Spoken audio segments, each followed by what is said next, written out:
Oh, wow, we pop, pop. We were talking like this the whole time. No lips, no lips. Hold on, in my head, I sounded different. Like I sounded like some actor that I'm familiar with that I don't know, can't remember the name of. Anyways, okay, let's play some Citizen fucking Sleeper, eh?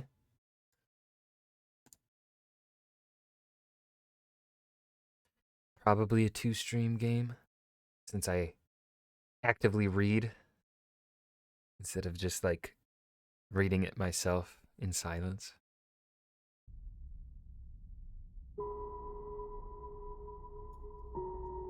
Ooh, I like the music.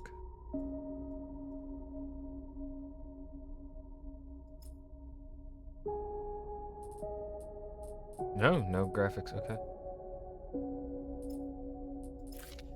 Ooh, ooh. An operator works with drones and high-precision remote machines to perform complex tasks from a distance. Sleepers assigned to operator work are usually cerebral and precise people. Let's see. Minus +0 on machines and physical tools, +1 on digital. Extractors work on resource extraction, often hard vacuum environments. Sleepers assigned to extractor work are often confident, self-sufficient, and have a high level of endurance. Photosynthetic skin, sunbathed dice action allows energy recovery at home. Chance to gain cryo. I don't know what that means. Machinist. A machinist repairs and modifies automated systems. Ugh.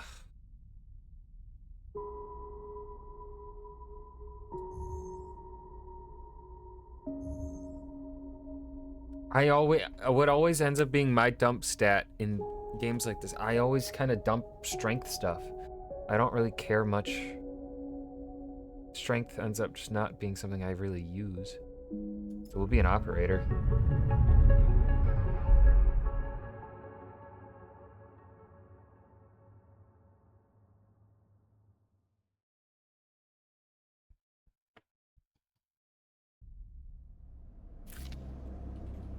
The first thing you become aware of on waking is the disconnect. The delay between thinking and feeling, between wanting to act and acting. Minor, almost imperceptible, but always present. Well, let's turn down volume.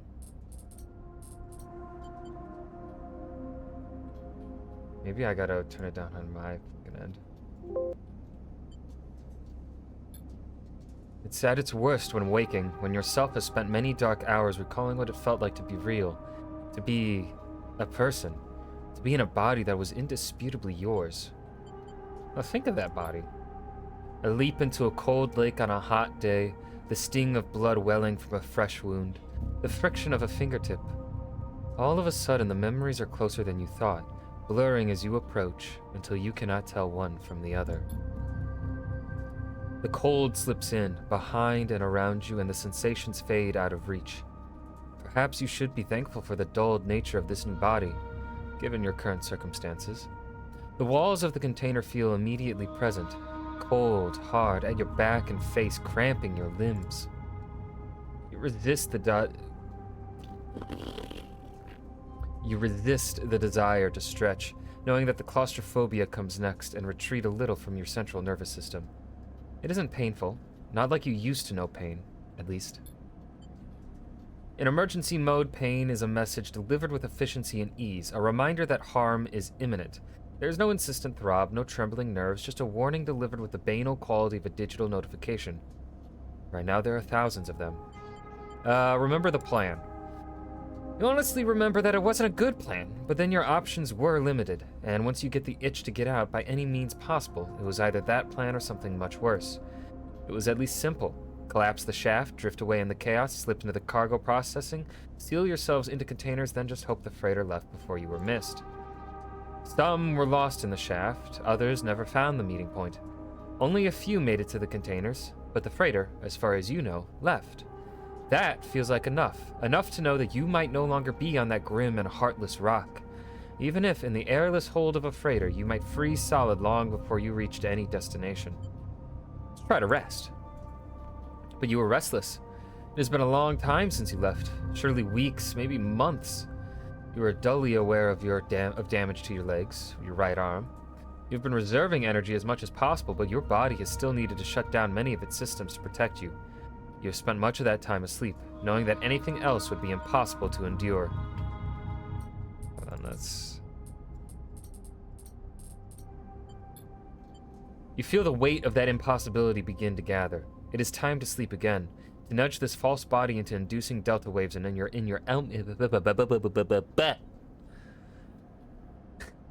inducing delta waves in your emulated body, and once again recoil into a dream of when you were once a person. Time passes. The cold creeps further in. Feel something. Warmth. Not true warmth, but the indication of its presence. Your joints are released from their rigor. Sound, too, everywhere, screeching and shimmering so loud that your body ducks your hearing to protect its sensors. And light. White as the cold, softer and softer until in a haze of dirty yellow a figure appears. You're out.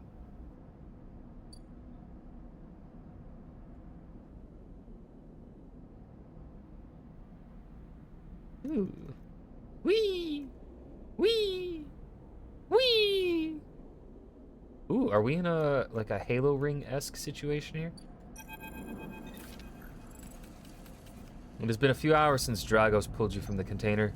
You sit huddled in a corner of his scrapyard, swaddled in the reflective folds of a mylar blanket. You're slowly coming fucking Jesus.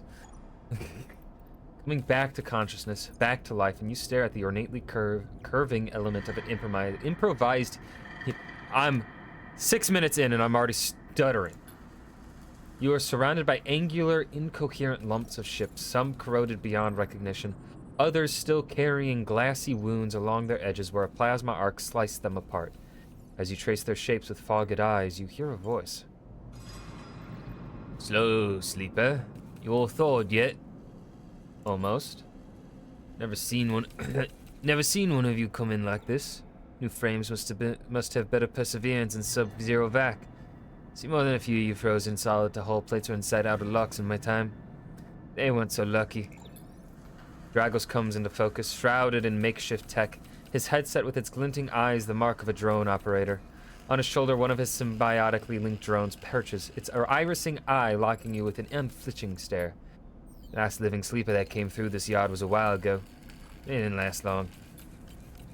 You struggle to read his expression beneath the tech, but he seems lost in memory for a moment. Or perhaps he is just figuring out what to do with you. I plan to survive. You aren't sure if he hears you. I won't ask what led you to do it. Tell yourself you to go corporation. I suppose you know you can't go back. Your old body that's theirs now. And you are just software. A rogue emulation illegally possessing corporate property. You're not alone. You remember biometrically signing the forms, the cold floor on your feet as you padded to the sleeper cells, the promise of a life off-world. But as you do, you get the now familiar sensation that these aren't your memories. These are things you know, but not things you feel. You are no longer that person, you are an offshoot, a copy. What you don't know is what's ahead. At least the last one didn't. There's no easy way to put it. That body of yours is falling apart. It's the same for any sleeper who makes it out. That Synop wants to protect their property, but they can't keep hold of you, other than no one can. You remember that too, or at least rumors of it from the other sleepers. Planned obsolescence. A built-in dependence on the regularly administered supplements that were part of your routine. Stop taking them and your body begins to shut down. Separate from your emulated mind? How long has it been? How long do you have? But for now, Sleeper, you were one of the lucky ones. Dragos glances up and away towards the glassy dome of the yard. The Eye is the best place you could be right now. The Eye? The station. You'll see soon enough. Dragos impatiently shifts his weight. Look, I got things to be getting on with. He trails off. There's no freight container I've been using as storage out in the stacks. We haven't been pulling in much valuable scrap these days, so you're welcome to it. I feel like his accent has... I've changed his accent so much. Something wells up inside of you. Emotion. Fatigue. You shakily get to your feet. Alright, you head on up there. You look like you need some rest. With that, Dragos stalks back into the Rex, his drones already converging on a rusting hulk. Plasma flashes silhouetting his spindly figure as he returns to work. Welcome to Erlin's Eye. Life on the Eye runs in cycles, during which you can talk to characters, explore areas of the station, and perform actions. At the end of each cycle, you need to head to your current home to rest. Resting will move time forward on the station. Head to the empty container location to rest and end the cycle now. Okay. End cycle.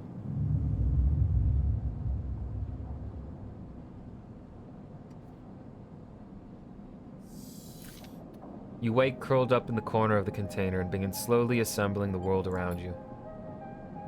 After all this time, you still find this body, the one you wake in now, strange and disjointed.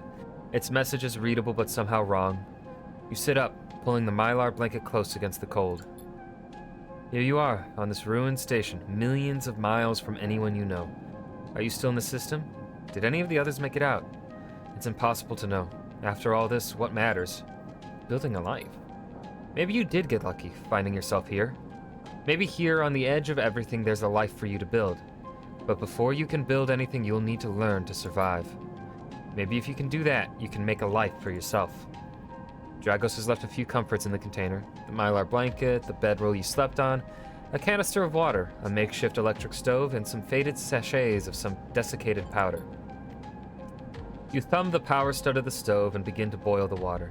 The contents of the sachet smell like damp wood, and you sprinkle them into the liquid. As the pungent smell washes over you, images from your restless sleep come back to you. A ring, like the station, but skeletal and ghostly. A web of threads pulling at your skin. A constellation of bright polygonal shapes like angular suns burning into your mind. There's something unpleasantly visceral about these images, and it is long after you've finished drinking before they begin to fade. You tidy away the stove as best you can and try to gather enough energy to greet the day. Condition, action dice, and energy. Your condition represents the current state of your artificial body. It depletes by 1 segment each cycle, but can also be damaged by violence, injury, or lack of food. If your condition bar empties, you will suffer a breakdown. Yo, I had one of those like a month ago. You'll have to figure out how to recover your condition, now that you no longer have access to corporate pharmaceuticals that were keeping you alive. Okay. Guessing that means flickering. At the start of each cycle, you roll your action dice. These dice can be used to perform actions on the station. The number of dice rolled is based on your current condition. The worse your condition, the fewer dice you have. Once you have used your dice, you cannot take any further actions and must rest to recover them, ending the current cycle. You also need to eat to survive. This is represented by your energy bar. You can refill your energy bar by eating, but first you have to find somewhere to get food. Your energy depletes by 2 segments each cycle. If it becomes empty, you will be starving. When starving, energy loss becomes condition loss, and your condition will also deplete at a double date rate per cycle. Okay, so 1, yeah, flickering is our condition. 3, we are hungry. And there's our action dice. Okay. So Dragos is standing in the corridor when you close up the container. He is still wearing his headset, and in the harsh light of the corridor, you realize it is implanted. The drone sits on his shoulder, its cache of sensor eyes rapidly irising. How are you feeling? Not good. The drone chirps. Dragos nods. You notice that beneath the operator's rig, his skin is marked by burns and blotches. I know the container isn't much, but it'll keep you safe. He pauses. So I'm not gonna chit-chat for too long. You well enough to work? Sure. Alright then. At the yard, it's simple stuff. We hack these old hulls down, sell them off to the shipyards or the bright market dealers for cryo. Occasionally we pull out some tech, some with a bit more value, but most of what comes in is scrap. It's hard to find good hands here, but I figure as a sleeper you'll be used to the manual labor. And obviously I'll slip you a few chits of commission based on what you turn up. Got it. He shuffles his feet nervously. Look, I wouldn't usually do this. In my opinion, you'd be best suited moving on as quick as you can, and sleepers, well, trails off. But things being the way that they are for me at the yard, I need the help. Why? Things are a little tight, that's all. I owe a little cryo to a client here or there. He pauses, thinking of something else to add. Look, just come down to the yard when you're feeling fresher. There's plenty to do. Will do. He nods distractedly and turns and walks away, the drone hopping along ahead of him. See you later, calls back. Looks like it's time to get to work. First, I feel like I need food, but I'm guessing passage into the low end.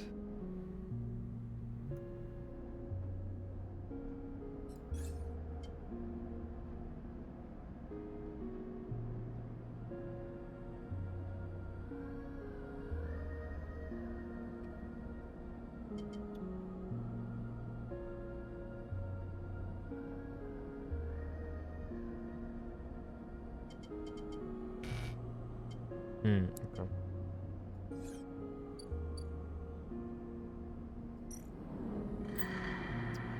Actions are the primary way you interact with the world as Citizen Sleeper. To perform an action, click and drag your chosen action dice to the slot. Actions reward you with clock progress, energy, condition, or items depending on their outcome. There are 3 types of outcomes. Okay, positive, neutral, and negative. Yep. Action dice affect these outcomes as follows. Oh, okay. Let's see. Either critical or repeatable current can only be performed once. Okay.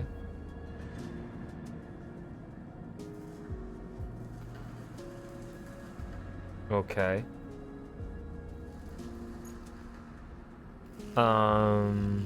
This is risky.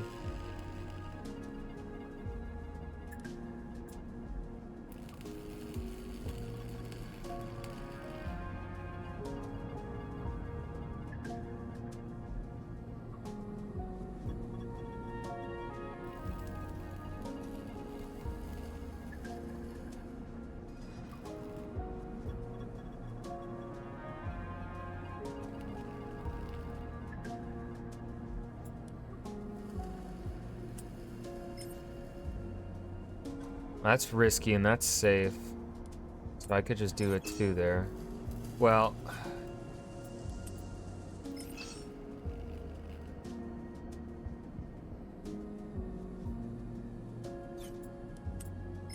we'll do our hull dissection first.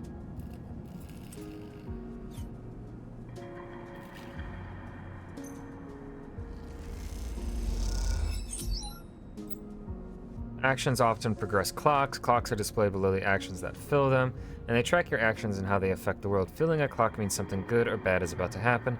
Some clocks, such as the one tracking Drago's death, are cycle clocks. These clocks tick themselves once each cycle and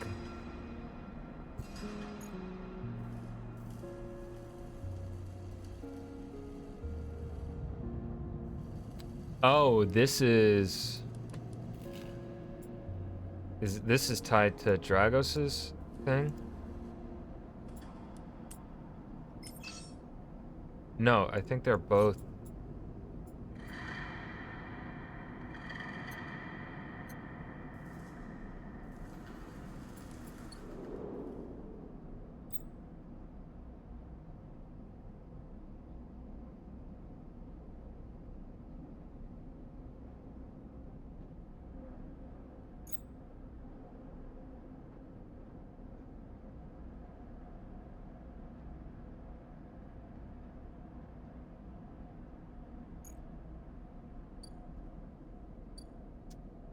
Yeah, let's find a doctor.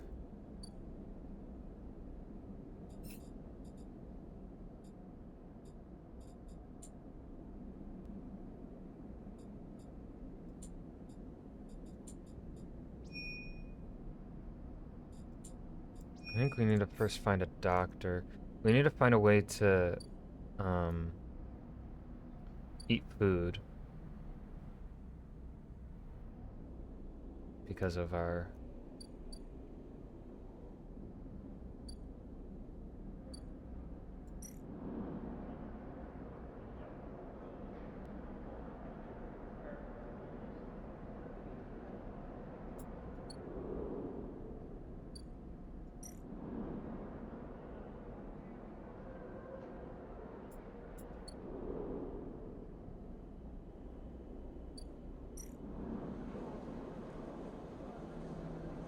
oh shit.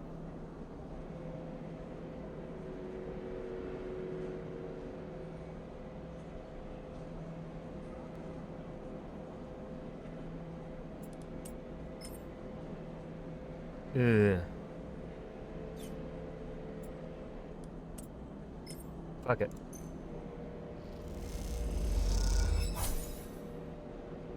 Yeah, we just lost some cryo though.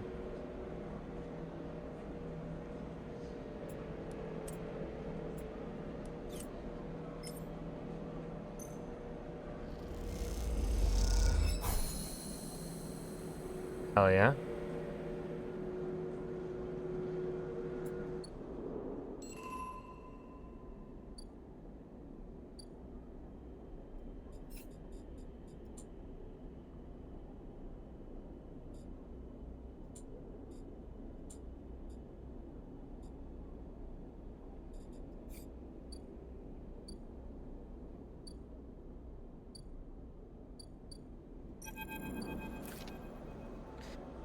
Next! Comes the call from the enforcer at the door.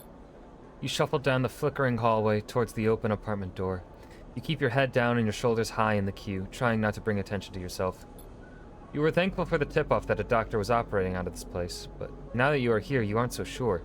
The gang enforcer on the door, the flickering light strips, the decaying hab block, they have all made the long queue a test of your nerve, but your options are few, and without a supply of stabilizer, this body, your body, will.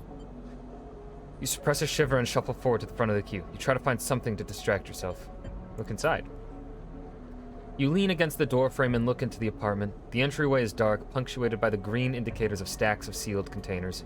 You lean in and see amber light filtering through a far doorway, screened with plastic sheeting, beyond which blurred shapes move. The slap of the enforcer's palm against the doorway jerks you awake. "Wait your turn," he growls. After a few moments, a figure pushes through the doorway and you catch a distant voice. "Send the next one in, Toshiro." The enforcer jerks his head and you slip inside, passing through the dark entryway and pushing through the plastic sheeting on the far door. The room beyond is bathed in warm light. A floor-to-ceiling transparent panel gives a full view of the bright market sealed roof and the buzzing traffic above, and for a moment you are transfixed by the motion. "Come sit," calls a sharp voice, and you see a silhouetted figure turned away, replacing the plastic sheeting over the frame of a simple folding bed. You make your way across the room. The figure turns, and as they do, you see an expression of confusion flash across their features. They open their mouth as if to speak, they blink and then quickly regain their composure. "Please sit." They gesture to the bed, then turn to an open case of tools on the table. You sit. Sabine turns, a compact diagnostic scanner of some kind in their hand. They hold it to their eye. "Remain still, please." Their tone is clipped and businesslike. You stare ahead, still dazed from their expression when you first entered. Fear, recognition, sadness unmistakably etched across their face. "How long have you been on the station?" They ask, the scanner still to their eye. "Few cycles." They nod. "It's good you came to see me." They set the diagnostic scanner on the table. "I'm gonna start by assuming you don't know anything." They take your arm and roll up your sleeve, inspecting your synthetic skin. "Your body is dying." They say it without ceremony, without drama, but not without empathy. SNARP doesn't like to see its proprietary technology let loose. To prevent bodies like yours, frames as they call them, from being stolen, repurposed, or in your case, escaping, they built in a process of so-called planned obsolescence. Frames decay rapidly when not regularly injected with stabilizer, one which SNARP remains the sole producer of. They look up. "Sound familiar?" "Yes." "Good. That may help." They swap to your other arm, running some thin metal device over your skin. You feel your forearm tremble. "I'm sorry," Sabine says, and you're unsure if they mean for the cold touch of the metal or everything else. Emulations like you, sleepers as most people know, you aren't classified as people in any of the surrogate systems. You have no right, no status. They focus hard on the inspection of your arm, and SNARP has no reason to release stabilizer into the market. Sabine looks up as if to apologize again, but they stop themselves. "I know little of this is of use to you." They turn away and disassembling the metal instrument and cleaning it. Silence fills the room as Sabine works, and then the silence gives way to tension. You stare at their back, willing them to say something, anything. Sabine turns to face you. "I may be able to help." They sigh, and you see the darkness under their eyes, hear the fatigue in their voice. They gesture to the door. "You saw Toshiro outside?" You nod. "He works for my benefactor, Yatagan. They are influential in the low end. They give me the space to work, run the door, and take the profits. At the same time, I have to fix up their enforcers, tend to their implants, sew up their wounds." They look away. But Yatagan has connections. Smugglers from the Starward Belt. Mercenaries working for the corporations on Ember. If they can source the stabilizer, maybe you'll have a better chance. Sabine sets down their slate, their notes complete. This is dangerous, and it'll be expensive, but I think we can do it." "Thank you." Sabine walks away to the window, their face dappled by the shadows of passing drones. "Let's just see if this works first. I'll let you know when I have a lead." You nod and leave, Sabine still staring out unmoving. When you reach the lower level of the mark, you look back up through the panels of the roof to see if you can see their face, but the room looks dark against the lights of the market. You duck your head and walk off into the crowd. Okay. So, this is... that's I'm guessing just wait and leave. Okay.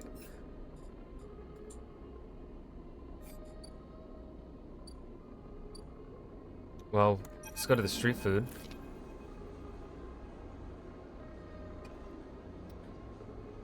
Emphas is busy, his broad face uplit by the makeshift gas burner in front of him. With precise, delicate movements, he lays thick chunks of marinated fungus into a dented wok, his other hand idly tossing a metal bowl of sliced vegetables in some red fleck dressing. The smell is incredible. You watch as he fulfills a set of orders, heaping the fungus with a bright salad and depositing it in plastic trays. A stack of chits rattles in his apron pocket as customers file past the burner, handing over payment. Approach. You join the queue. It's mostly made of off-duty salvagers, vac suits unzipped and rolled down to expose stained vests, grubby mods, a lattice of scars and tattoos. They discuss the best food on the eye, the best drink, comparing notes on bright market dives, their words cut through with heavy spacer slang. Eventually, it's your turn and you shuffle to the front. Memphis speaks in a deep, even tone without looking up. First try is free. Thank him. The smell is almost unbearably strong as he cooks, the earthiness of the fungus laced with something so spicy the smoke makes your eyes water. The heat from the burner is like a bonfire and your skin hardens in its glare. I know you sleepers, Memphis says while he cooks, his voice deep but clear. A hard life, a lot of stories. He glances up from beneath his cap with piercing eyes. I know. Tell him a story. You begin to tell him about your journey to the eye and he nods as he cooks, his eyes never leaving his work. You tell him of the confusion, the pain, but also the sense of possibility in its sudden arrival. You tell him of the cold and dark of the container, and the endless cycle spent within it. Now, it seems, you tell him like some dream that you once had but can never forget. You tell him that the eye excites you and scares you, and you are unsure where to walk, where to look, what to do. Eventually you tail off, running out of words. He places a plastic tray of steaming fungus in your hand. Next time we can talk some more, he smiles. But next time, you pay. He slams a heavy hand against a button on the burner side and it shuts off. The roar of the flame and its impressive heat fades. Next time then, sleeper. He waves you away and begins to oil the wok. Before you turn back to the alley, you notice the geometric patterns of circular scars across his forearms, each surrounded with a constellation of glinting pin marks. You walk away, and as you do, you take a bite of the rich, spicy, delicately sweet fungus. Your taste sensors light up like a fusion reactor. You'll be back. Okay. Get to know Memphis.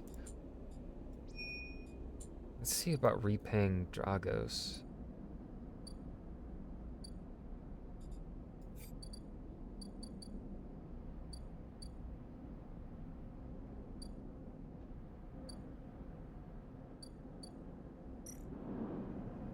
Okay, we're full on food.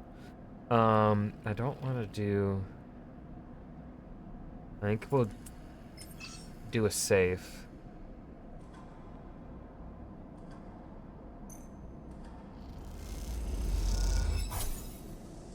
Ooh. Okay. How do I... Only thing left to do is sleep, I think. But I think we can explore...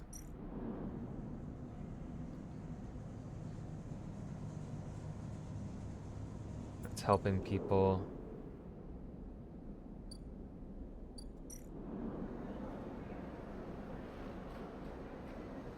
That's getting to know the place.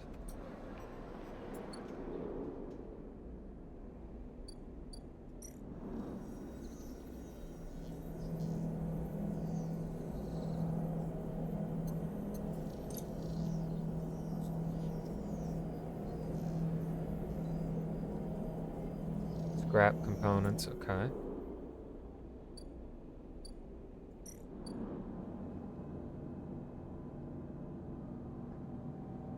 Need to save up my cryo. Don't need to go back to Memphis' stall.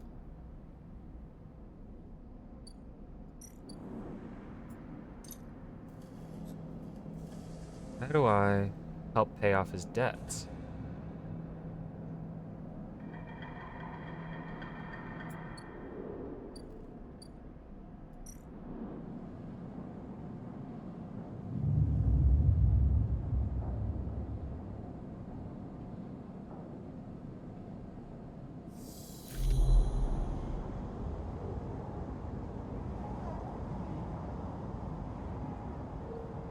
This time you don't wake up. Instead, the ghost of the station, that shifting skeletal ring, surrounds you. For a moment you are gone, absent from your own body, stretched out across a colorless void. Then the connections begin to establish themselves. threads tugging on the edges of your mind. These threads become vectors of exchange and then extensions as you feel your thoughts slipping away down them, dissolving into the millions of distributed nodes they connect to. You see the station. No, you feel the station like a web of texture in a smooth black liquid. Observe it. Even though you have no eyes, no sight, you see, feel the map of the station. No, not the map of the station, but the map of its connections. It is a looped cloud, with spokes and spires that jut out into space. It is an ingrown thing full of obsolete loops and severed pathways. It is a system, a map, and a territory all at once. You notice a tugging feeling pulling at you, insistently, as if it were a small child. Somehow it is pulling in two directions at once. You look down. All of a sudden, everything shuts off. You come back trembling into this unfamiliar body, both yours and not yours, all at once. You find yourself standing in the container, eyes now open to the dark steel walls. You feel a change within you, a shift. You close your eyes for a second and you feel it waiting there. The station splayed out across your mind, a storm of connective nodes waiting to be explored, and then it is gone. Shit. Okay. So we have a guaranteed success, which I think we're going to use. Shit. Yeah, we use that here. Because I want to...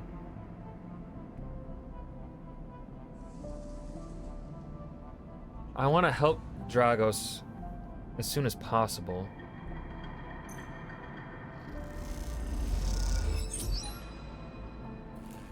And that also gives us some cryo. But we also need to spend time...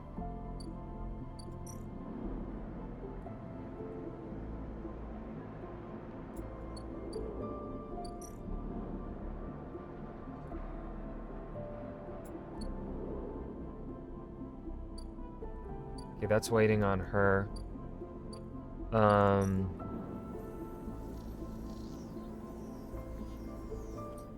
Okay. I guess in theory I could just help with Dragos right now, actually.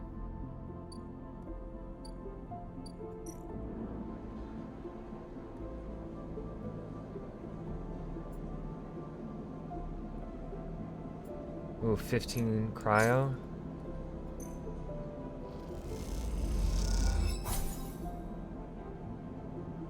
Oh, that gives +3. Ooh, okay, so maybe we wait to get hungrier.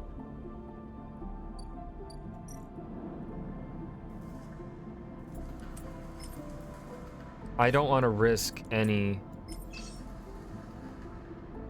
But that...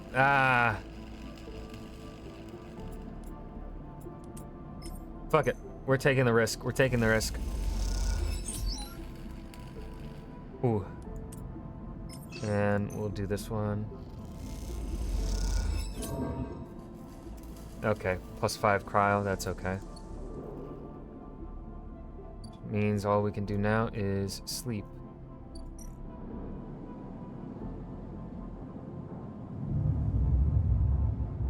Hopefully I'm not making bad choices here.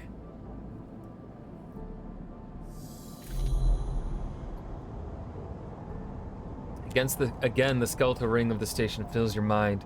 It sparkles with glittering lights like stars reflected in a winter lake. It is clear, crisper than before. The threads still pull, but you remain in place, flickering in the flow. Between the threads, you see bright shapes, caches of shimmering light beneath transparent crystal forms. You follow the path of a thread across the ring, through these forms, then leap off into the void. You begin to understand. These are nodes and connections, a map of information, of communication. There are so many layers, so many loops that it seems almost impossible to parse, but you begin to try. Let's focus on the nodes. The nodes are glassy, bright, but in all this flow, the only solid and fixed points. You approach one, a pyramid or a triangle. Dimensions are difficult here, and lean close to it. Inside, shifting layers conceal a tangle of threads, a meeting point of exchange. But before you can glimpse any further, the glass clouds and hardens cut you off. The glass clouds and hardens cutting you off. The threads and nodes, passages and puzzle boxes. One leads to another. There's so much here. So many answers, so many questions. All you need to do is follow the paths and open the boxes. You look out across this ghost landscape of exchange and see an opportunity. But then that insistent tugging again, pulling at you. You look down again and see two lines. 2 threads pulling in different directions as if they were tied around you. Let's go with the first. The first thread leads out, away from the station, into the inky black. Someone out there is tracking you, hunting you, following the thread to you. They are in a ship, and the ship is approaching ever closer with each cycle. Well, fuck. The second thread leads in, pulling deep into the station. Your gaze follows it, and this time you see something. A sphere shimmering above a strange, angular body. A pulse shoots out from it, passing over you like a torch beam, testing you, tasting you. You open your eyes. Time is short. Well, fuck. The cloud. Something has changed inside. You can now access the data cloud of the eye, a network of decaying protocols and data caches. While there, you can use dice and items to access and extract data. Okay.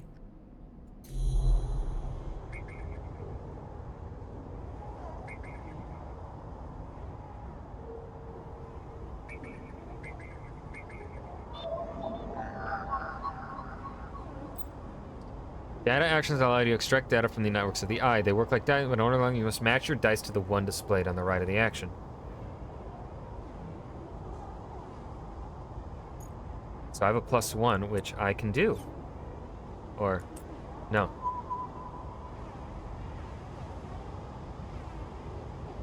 Bypass. Extract data. +1 encrypted key. Is this a repeatable thing? No. Okay.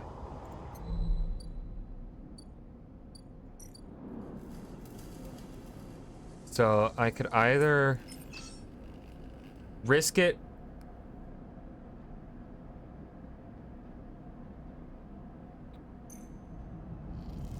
We're either gonna waste 2. Great. Wonderful.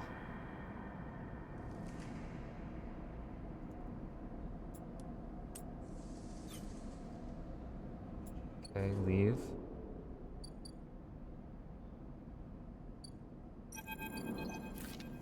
You arrive into a buzz of activity at the yard. Red blinking lights flash across a vast dark shape, suspended below the dome. They flicker across scorched hull plates and bent structures, spilling from holes in the twisted shape. The cutter is huge and has been torn apart in some violent encounter. She's a beauty, isn't she? Drago stands to the side, focused on the hulking ship as it is lowered into the yard. What is it? Drago laughs. That, my friend, is an A-grade scrap. I should thank you. This place was on its last legs when you turned up, and now look at this. The ship descends slowly, its interior visible through multiple hull breaches. You struggle to gather the same enthusiasm as Dragos for this monstrous craft. You can't help but think of what came of its crew. What happened? What do you mean? Glances you. I managed to convince our salvage friends to give it to me on credit. That's what happened. No, what happened to the ship? Not my concern, he shrugs. The ship creaks like a calving iceberg as it reaches the base of the yard. Dragos is visibly excited. I know I said you shouldn't stick around, but I'm gonna need some help with this one. The drones start to crawl over the hulk, their lights illuminating flashes of dented hull. Watching, you wonder if you arrived in a similar fashion. Locked inside that container, the wreck of the S&ARP freighter lowered into the yard like a corpse ready to be butchered. Or was the container delivered to Dragos on its own, a womb for your rebirth into this strange station? You shudder. Perhaps if you could learn something about this ship, you might be able to trace the path that led you to this yard. Dragos squeezes your shoulder. Out of these past cycles, I think we're up to it. What do you think? You see the fading name of the ship emblazoned on its side. Winterlight. Let's do it. He claps you on the back. Glad to hear it. Come back in a few and we can make a start. A real beauty, Dragos repeats, perhaps just to himself. You take one last look at the shattered ship as the drones start cutting, and then slip out of the yard, feeling suddenly cold in the empty passage. Oh, upgrade! Okay. So. Oh, I'm guessing I could either get rid of our -1. Or...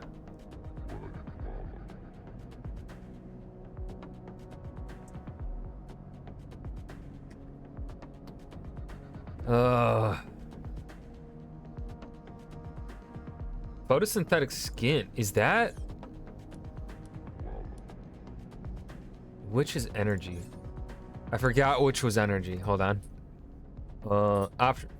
There's no... Okay, never mind. Was this energy? Changing around scrap. That's pretty nice. Dice actions display potential positive and negative outcomes.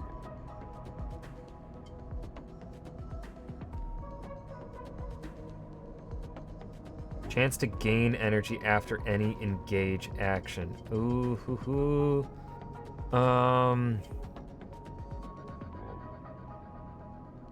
I feel like right now, early on, I think it might be best to get random scrap.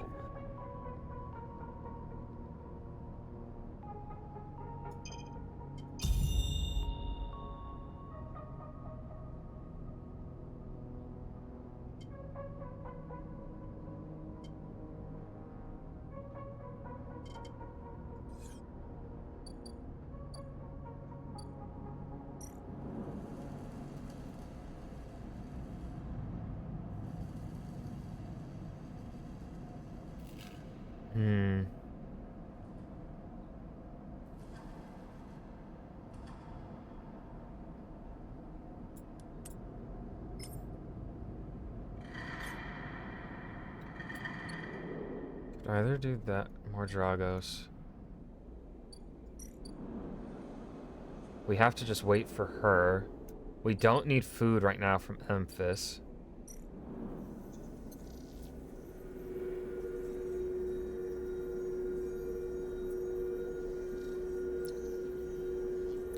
No, that's not scrap. That's something else. That's for... Or I could do...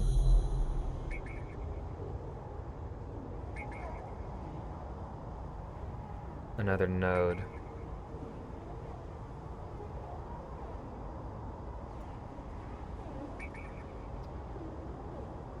I think for now...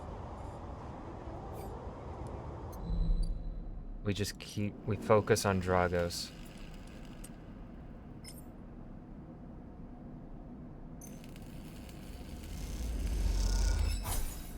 Damn, a neutral outcome for... Oh, that hurt. That sucked.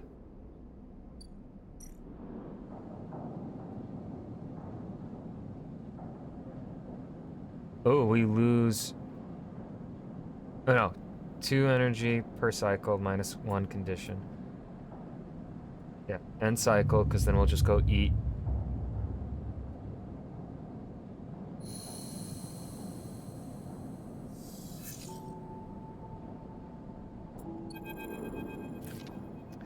As you close up, a voice echoes down the corridor towards you. Sleeper, wait up! Turn. Fang is coming down the corridor towards you, a wonky grin on his broad face. Hey! Glad I caught you. Do I know you? He grins. You do now. He puts a hand on your arm. I've seen you hanging around, just want to chat. You staying in that thing? He nods back to the container, shaking his head. Rough. It'd be hard to get a start on the eye. He looks away down the passage. What was it old Erland said? The eye opens up for us all. Nice idea, but well, not always very practical. He glances back at you. We do our best, but it isn't easy. We? You pass together into the main walkway. Havenage. Havenage? We're all one dysfunctional family. Fang puts an arm around you. I'm not part of the security branch, though. Don't worry, I'm with systems. Havenage? Think of us as an administrative association for the Eye. Depending on who you talk to, we either emerged as a response to or a continuation of Andre Erland's original union. Personally, I avoid the topic. He stops you in the quiet passage. Look, that's not what I'm here to discuss. I've been seeing some unusual network activity and, well, I know a little about you sleepers. I have a small proposition for you. Glances around. But this is not the place for it. I have an office just across the way. Give me a cycle or two to prepare, then when you are settled, stop by. He lowers his voice and gives you a dark look. In truth, I need you. If what they say is true about you sleepers, well, there's work to be done. He pats you on the back, his voice bright and his dark look suddenly gone. Stay clean, sleeper. He walks off down the passage, raising a hand in farewell. Okay, so... where the fuck is he? He's not here.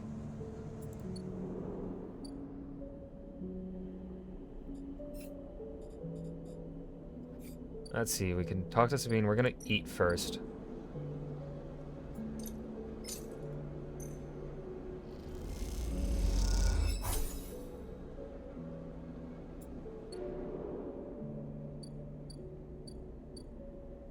And then go here.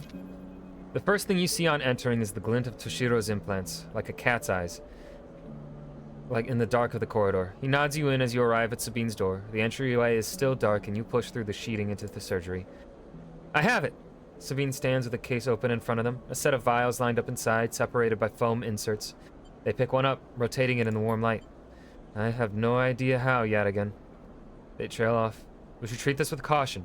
It looks authentic, but I have no idea if it really is what it appears to be. I'm the test case? That seems to be the case. Unfortunately, I'm not sure we have another choice. They gesture for you to sit on the bed.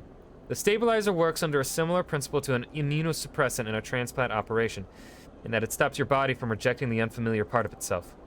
In the case of your frame, the unfamiliar part is each of your biosynthetic organ groups, which over time are identified by your body as foreign material and therefore must be eliminated. Sabine holds up a vial of the would-be stabilizer. However, unlike an immunosuppressant, the stabilizer doesn't do this by limiting your entire immune system. Instead, it re-encodes your biosynthetic organs with new protein chains which act as passcodes within your immune system. The stabilizer refreshes those passcodes, keeping your frame from rejecting all of its own organs. Which means the stabilizer should be able to encode any organic or biosynthetic matter to be accepted by your immune system. They glance away, at least if the stabilizer is genuine.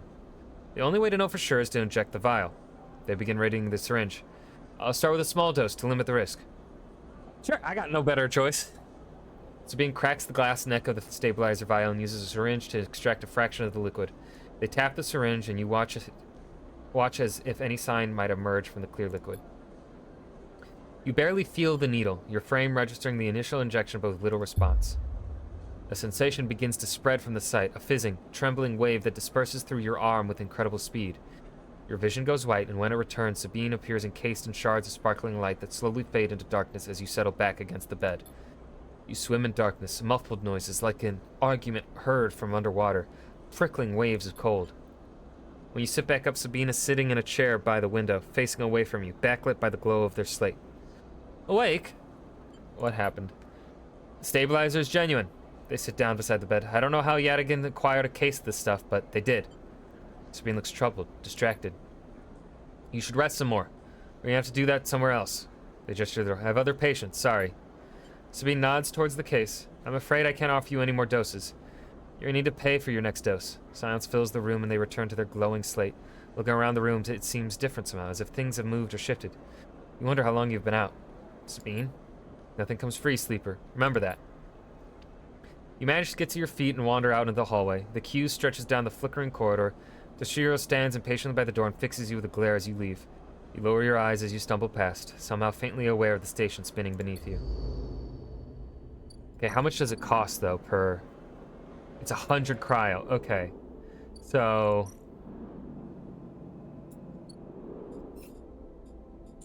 Get to know Emphas.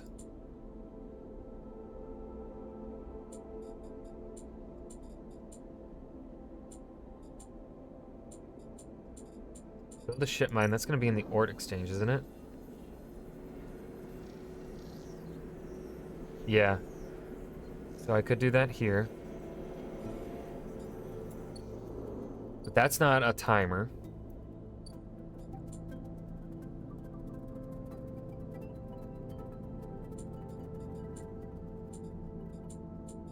Keep getting to know Emphas.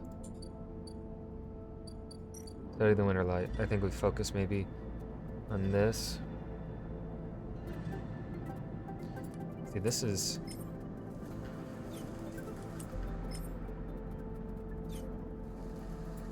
I want to see about studying...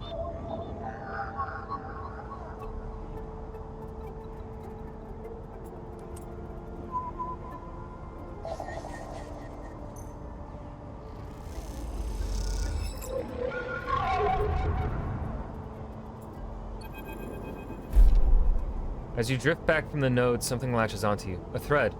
Strung tight around you, it tethers you in place. A taste. The voice makes you shiver, its source somehow both distant and close behind your ear. You see a distant glint of light shut off, and then suddenly a shape is at your side. It stalks around you, circling like a shark, like a wolf. Entity unknown. Astringent. Processing. Stay still. Please hold. The thread around you thickens until it is a ring, a cylinder, a tunnel of light circled around you.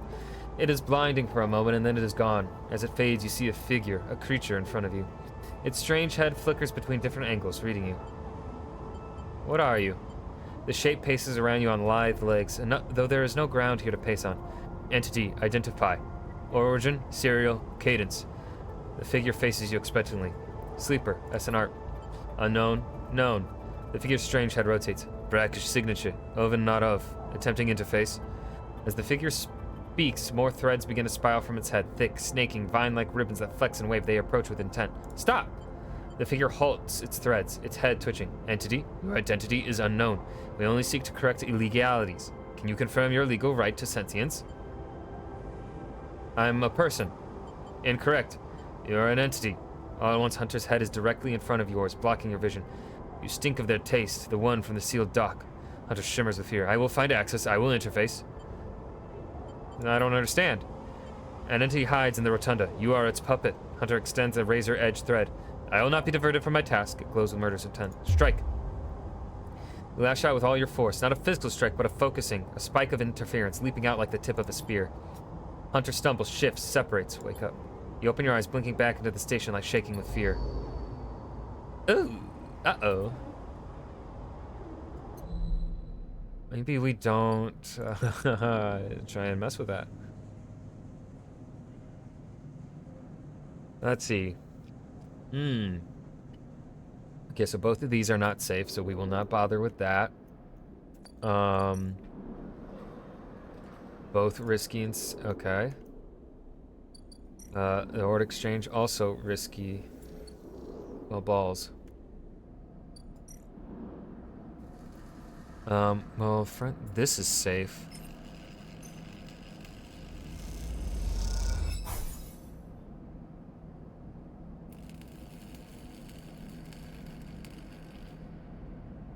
No, I want to study it, don't I? We'll study it first. I think they've given us plenty of time. Shipyard or Rotunda do we want to mess with? Or the Ord Exchange?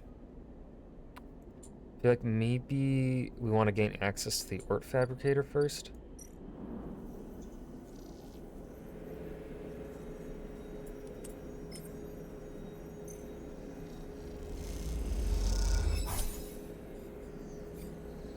Plus 12 cryo, plus 1 trusted trader. Okay. Well, we're gonna have to eat. Oh, fuck. We're gonna focus on making money, though. Well, I should unlock maybe more dice now that I'm stable.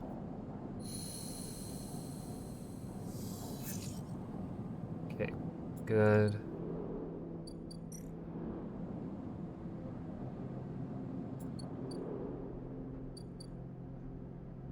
Fang wants to talk to me. Let's get food first.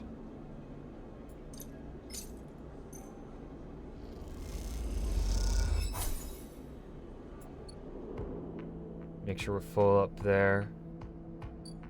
Talk to Fang. Sleeper! Fang catches your attention as you approach the Havenage building, leaning against a bay door to the side of the entrance. You approach. Easier to come in this way. Security, all that. Gives you a look, you know. He slams a button and the bay creaks open, blinking lights in the dark behind it. You follow Fang inside. Truth be told, I don't spend much time upstairs. This is where I work. The door hisses as it closes behind you.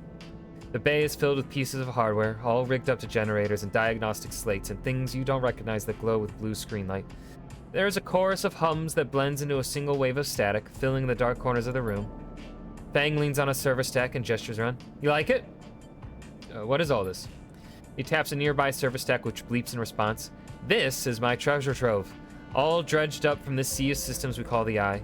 You wouldn't believe what this place runs on.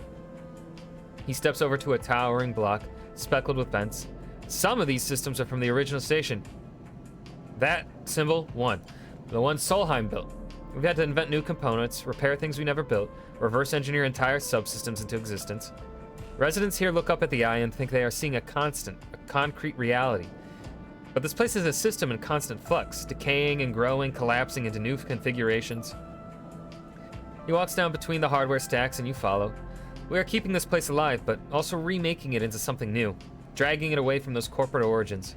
He stops. At least, that's what I'm trying to do. He turns back to face you among the flickering machines, humming all around you. I know you can see this too, Sleeper. All these systems and sections, you can, can't you? Yeah, I can. Makes sense, right? You were between here and there, between the people and their systems. You light this place up like a beacon. That's what I need. You glance at the lights around you, and as you do, they seem to flicker, to realign, to follow your gaze. Fang notices it too. I'm guessing being a beacon isn't always ideal when you're on the run, though. They're tracking me. He pats you on the shoulder. Maybe I can help with that. There's a lot of old growth in this place. Subsystems I can't see, access protocols lost to time and decay, secrets, a shitload of secrets. With your help, I can unlock this place, break off those last ghost limbs of corporate control. He lowers his voice below the hum. Even in Havenage, there's old growth. Those whose roots trace back into those bad old days. You help me dredge up the past, and I'll see what I can do about that tracker of yours. What do you say, Sleeper? I'm in. Fang pumps his fist and claps you on the shoulder. He meets your eye. You won't regret it, Sleeper. Fang passes you a ragged-looking metal tab. A gift. It's a Solheim cipher. I dug it up from the depths of the station. Slot that into old networking, and you'll be able to pull out all kinds of secrets from the nodes inside. He walks you back to the front of the bay. Start by bringing me whatever you can turn up. Use that emulated mind of yours and see what's out there. Let's get a picture of how things are. Those above, he nods at the ceiling, have granted me an acquisitions budget. I can pay you for whatever useful data you bring in. I know you need it. Keep it quiet and keep it clean, Sleeper, and I'll see you soon. You step, blinking back out into the passage, those flickering lights still in the back of your mind. Ah, okay. So I'm guessing...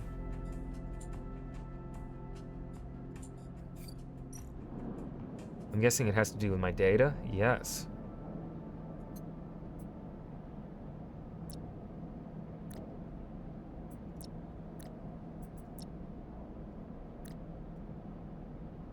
Well... Oh, that's Solheim. Oh, okay. So this isn't... No, that isn't what he's wanting right now, anyway. Okay. So we have to find...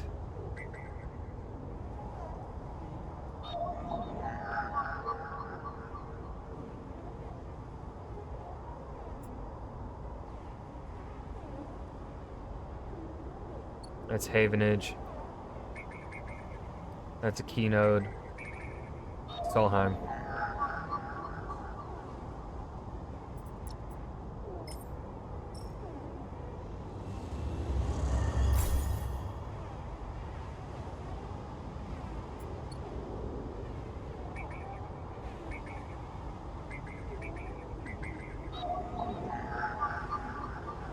Ooh, fuck. Okay, can't do that one.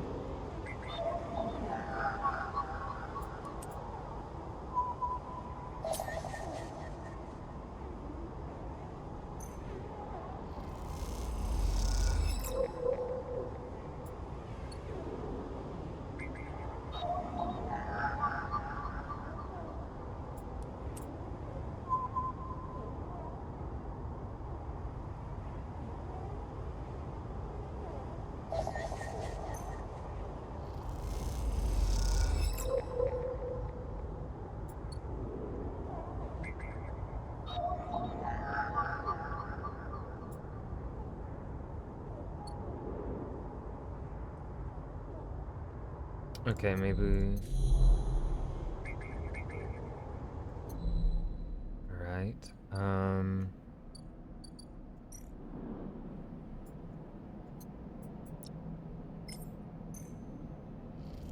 How well does he pay? 15 cryo.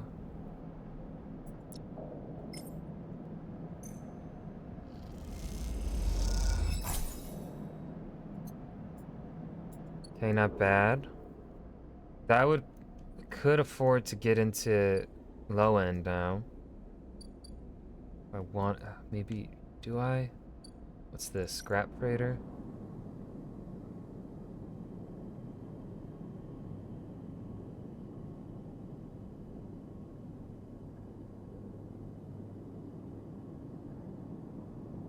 Okay. Well, I don't want to... kind of just want to focus on the stuff that I have, you know, drives for.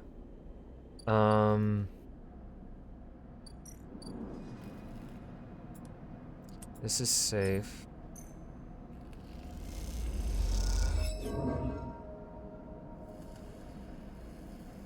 Oh, yeah, so we don't want yard clearance. We want, let's see.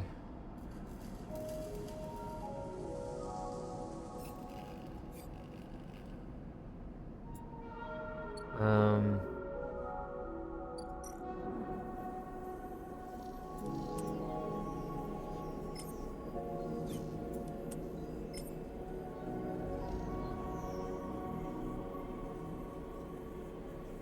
Nightingale?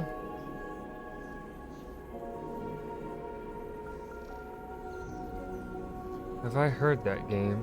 Oh, it's on my wish list. But I see the reviews are kind of mixed. Not kind of, they are mixed.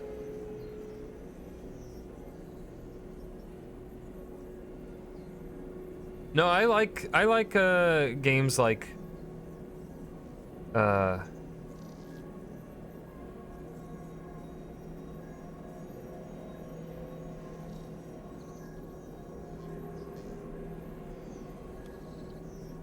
it's just games that do the you know, the open world survival crafting.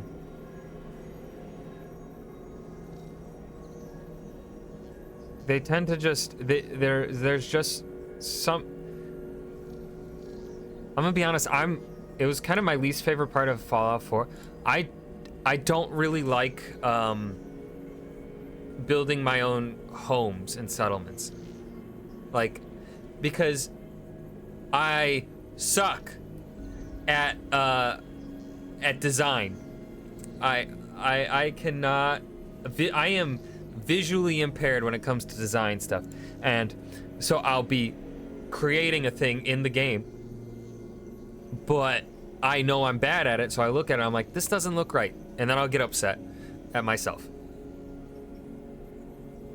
and that takes me out of it. Like that's what ends up always taking me out of Minecraft as well. Like, I love Minecraft, I love it, but then when it comes to building my own house, I always end up kind of looking online for like a guide on what to build. But then then I build it, and then I'm like just defeated because I'm like, I didn't make this. This wasn't mine. This was some other dude's invention that I just copied.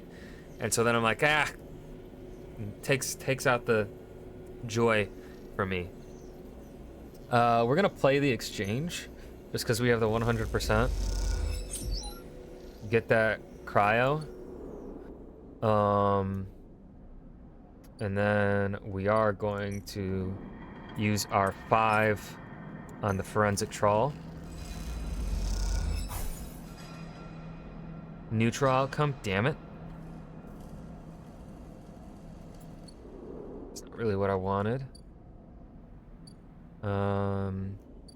Should I pass into low end?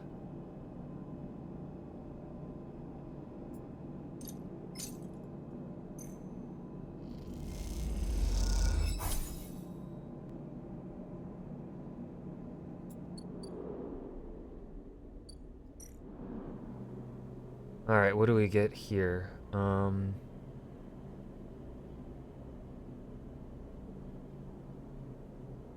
right, I'll need to build up trust, I guess. Okay. Well, for now, we take a little nappy poo.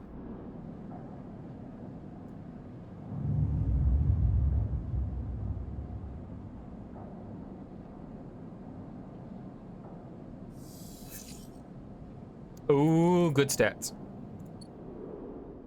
Okay. Okay. Now, oof.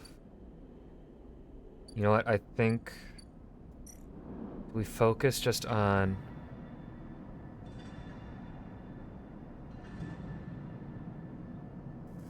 Well, let's get that last. Solheim node.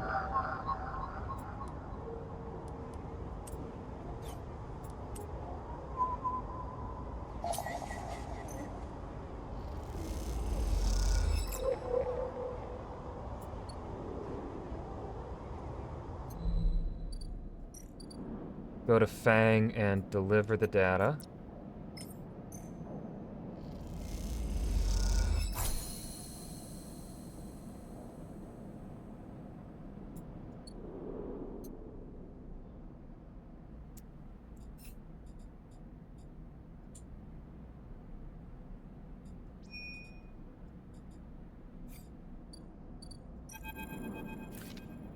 As you enter the bay, Fang is nowhere to be seen. The banks of servers and machines blink out of the dark in staccato rhythms, unseeing eyes of the station's digital ghosts.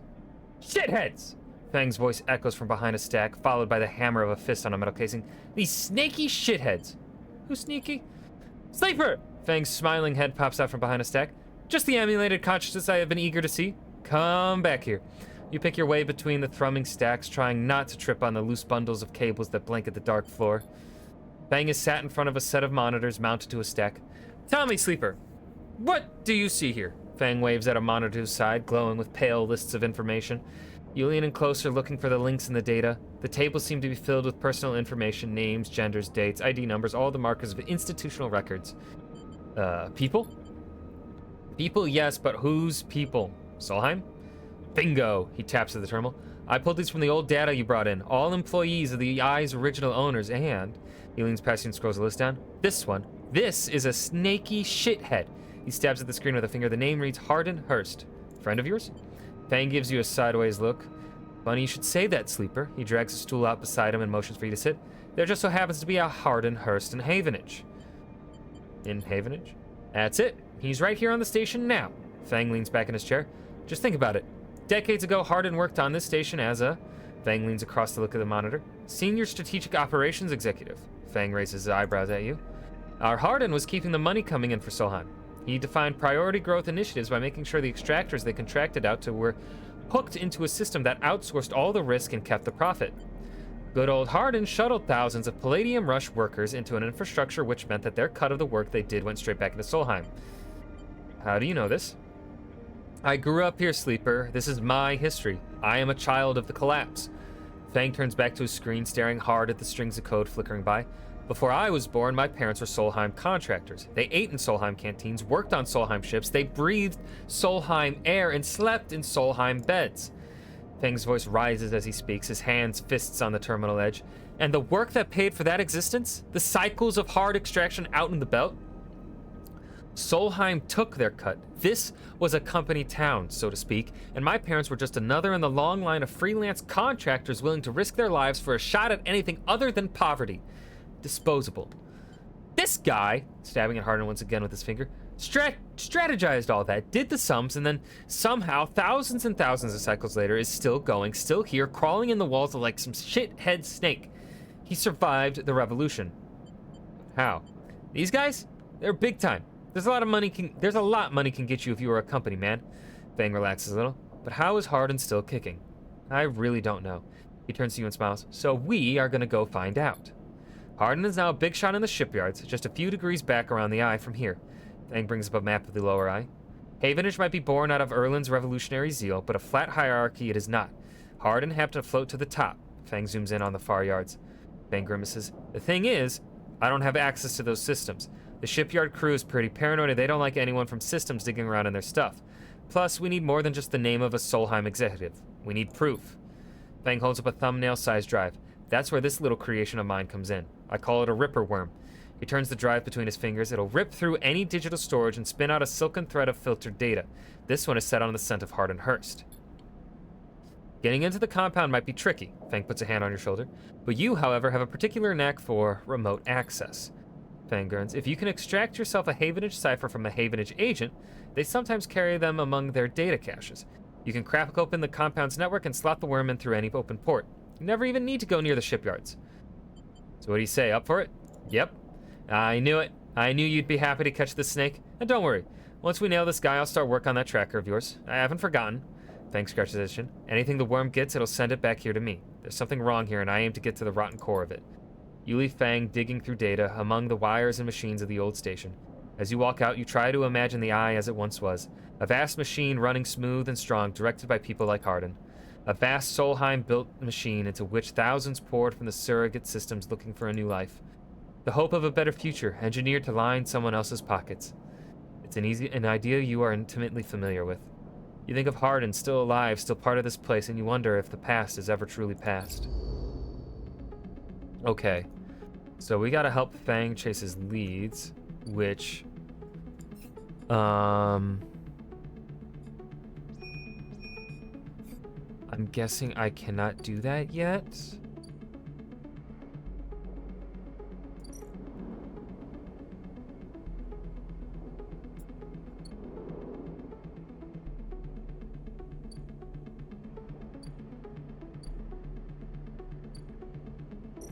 Towering transit hub.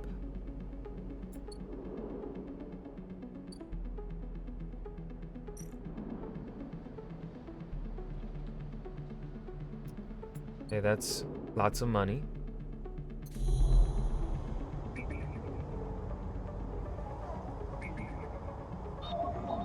Oh, I already have access, don't I? No, I need a Havenage cipher. Where can I get a Havenage? At the keynode.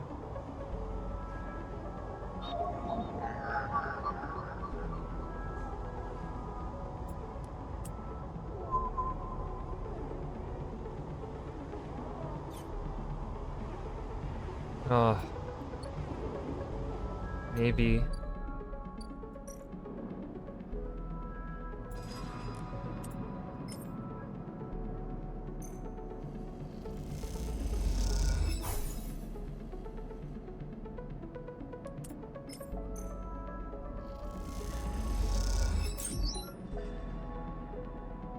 Got a scrap item.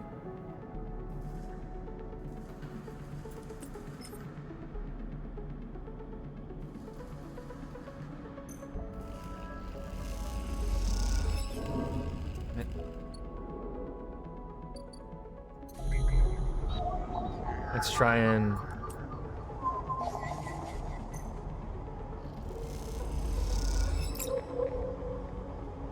And we got the cipher. Okay.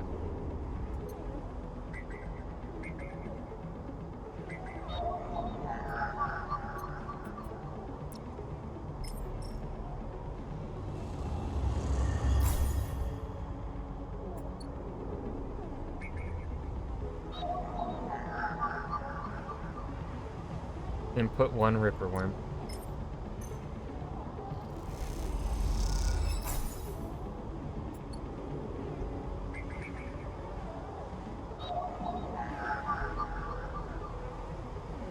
Okay, I'm guessing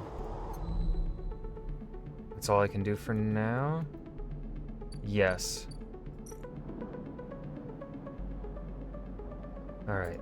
So that's all we can do with Fang. Guess we can just sleep now.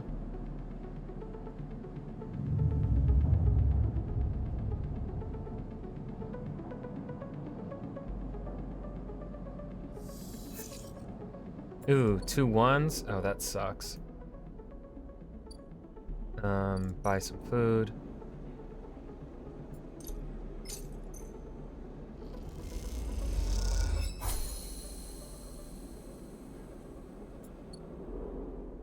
And then I'm gonna talk to Emphas.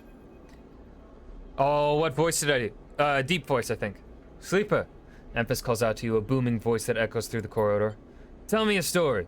He throws a handful of chopped mushrooms into his wok, the fire leaping up to meet the oil. I see you. Cycle in, cycle out, but we never speak. Tell me a story. Ooh, what kind? Any kind. He pauses to drizzle something from a plastic bottle into the wok. Bone of yours. He looks up at you. Nothing stolen. You pause, the spices rich in your nostrils, and think about the kind of story you'd like to tell Emphas. You look at Emphas, the listener, and imagine he has heard it all before. Perhaps he would enjoy a strange story, something with some spice. Let's tell him about our dreams.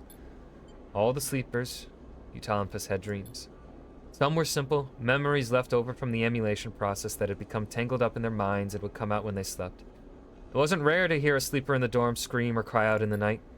But your dreams, those gray, skeletal after-images of systems and structures of threads and patterns, weren't like the others. They weren't memories or nightmares. They were reflections of reality. Distorted, yes, but somehow true. You learned back then to keep quiet about them, to let them flow through your mind like water. That was until now, until you arrived in this place. Now your dreams colonize your waking life. They slip behind your eyelids with every blink. And now you understand they aren't dreams at all, but some process of interfacing, of speaking, of living in another world that flows through this one like smoke through air. You tell them that you do not know if there is a reason for your dreams. Perhaps your reason is just some side effect or particular quality of the frame you inhabit. But whatever it is a gift and you hope to make use of it. Emphas finishes cooking and squints a little at you. Sleeper, he smiles. You are quite the storyteller. He eyes you and you realize that he is trying to gauge how honest you have been in your story.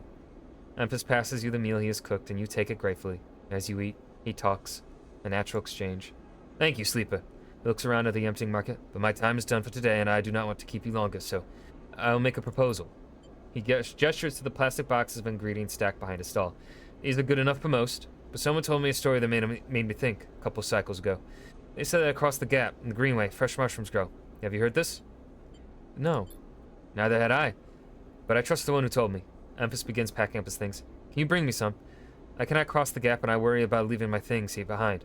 He smiles. I'm sure a storyteller like you could handle the trip. I'll prepare them for you, and if you wish to tell it, be the audience for another story. Agreed. Good! Booms Emphas. Then I will wait for you to bring them. Emphas slides his walk away and straightens up. I'll prepare a recipe then, Sleeper.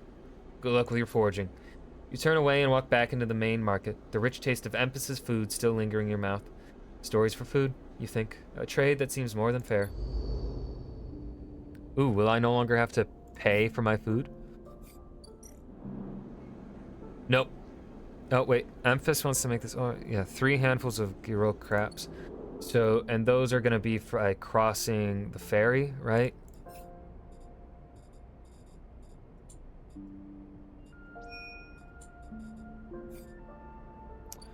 Yeah, I think they're going to be...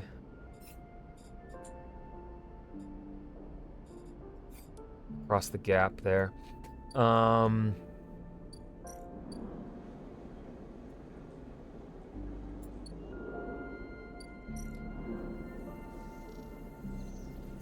much money do I get from a component?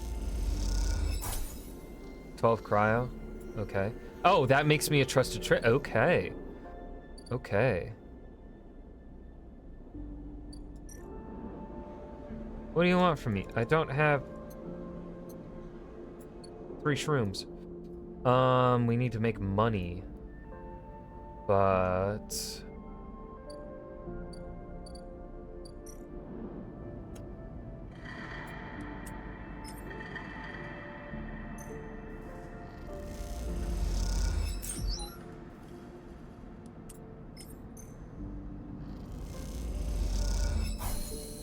Woo! Did it. Squeezed into the office at the entrance to the yard, you lay out everything you have on the winter light across the metal desk. Your makeshift forensic notes glow on Dragos' old writing slate, overlapping lines and scrawled annotations. A set of drone scans fill the small terminal with a spectrum of colors. A heat map of damage and decay. A crumpled printout from the office's ship registry lines lies beside them. Synthetic paper so thin it is almost transparent. Oh. Been reading for an hour, goddamn.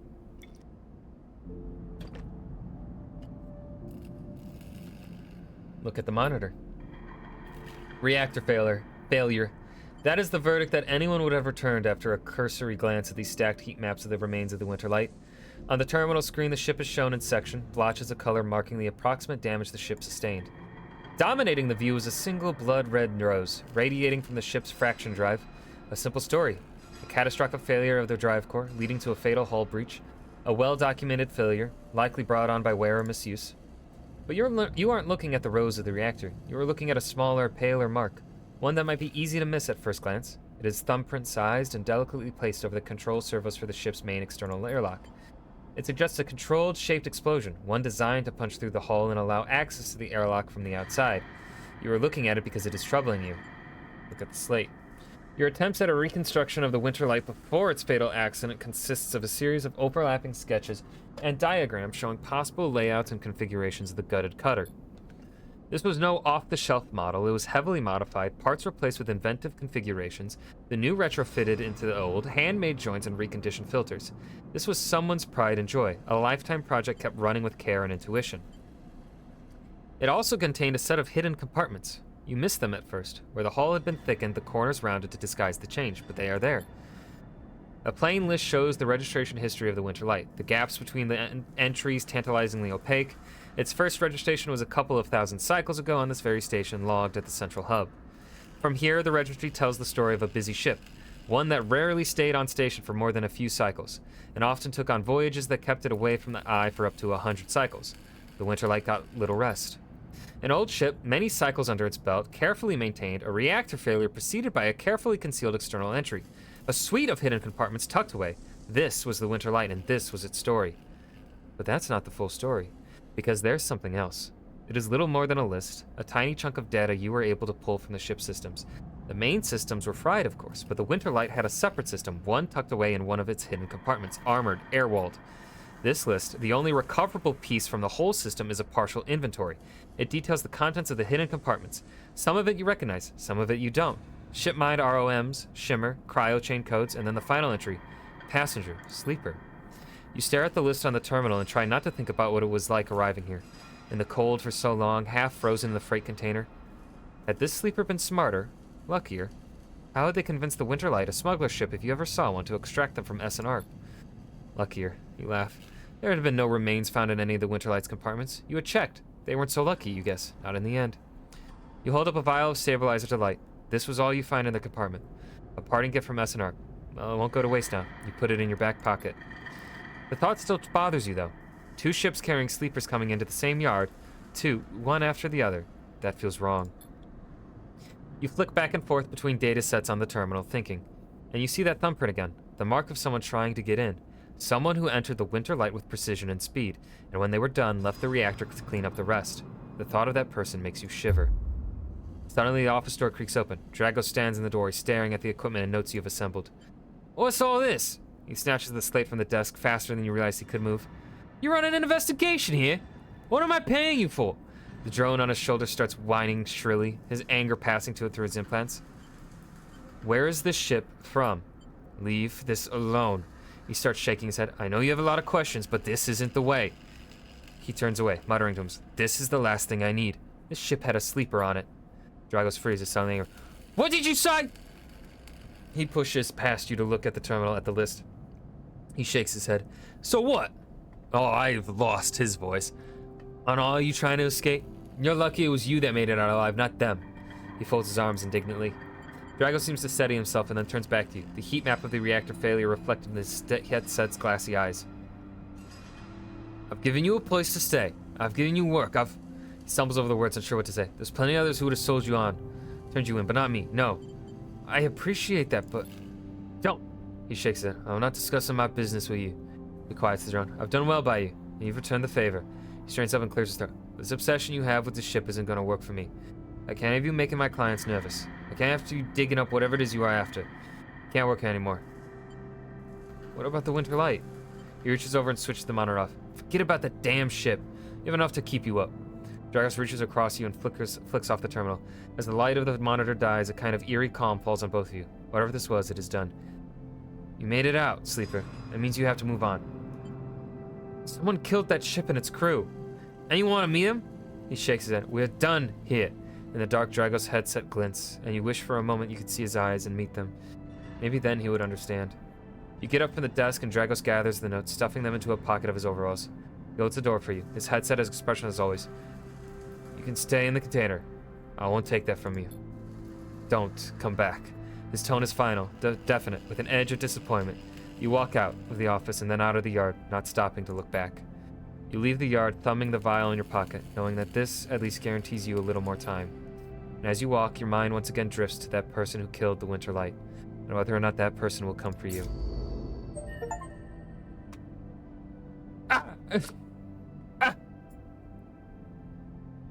Alright, so we have... Okay.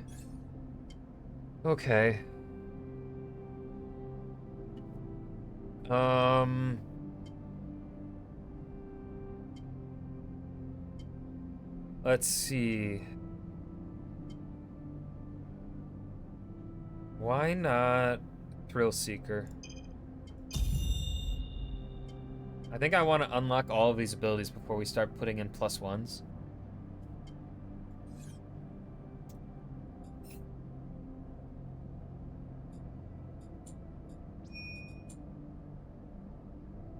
Let's see, we've hacked that.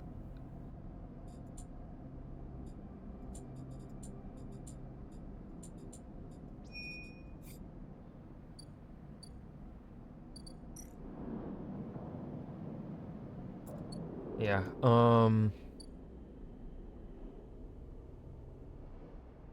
that's gonna cost me money. I don't have that right now. I guess we could work on getting the exchange.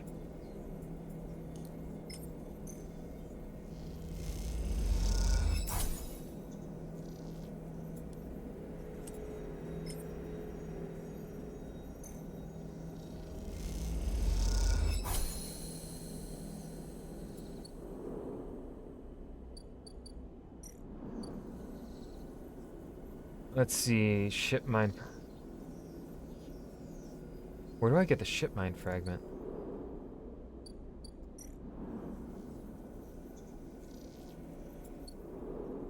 Uh,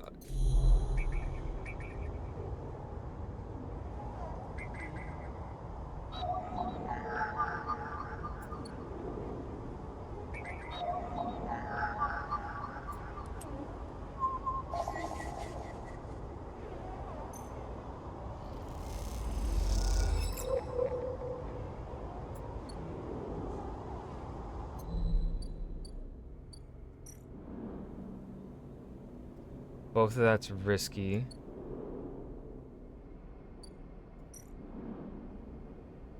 Danger, risky.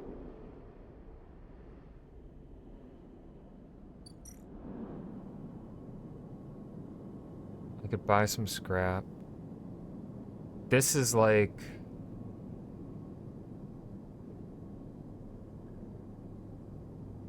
Okay.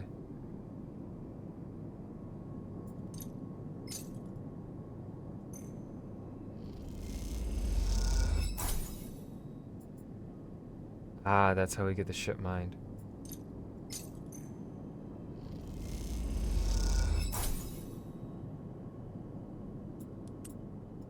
See, that's too risky.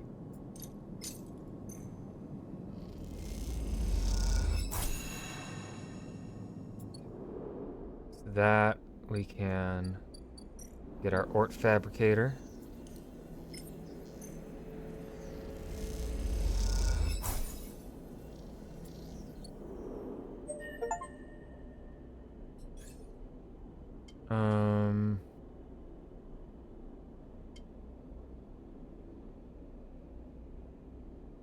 Double data rewards. Ooh.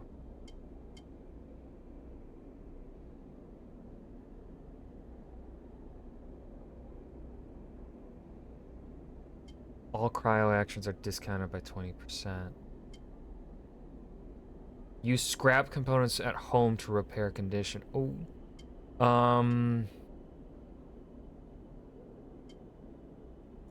You know what, let's do that, and then we'll focus on endure.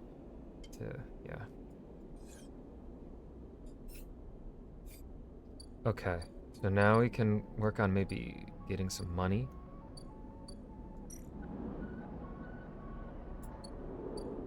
Let's see, do we want to work Rotunda? Let's work Shipyard, maybe.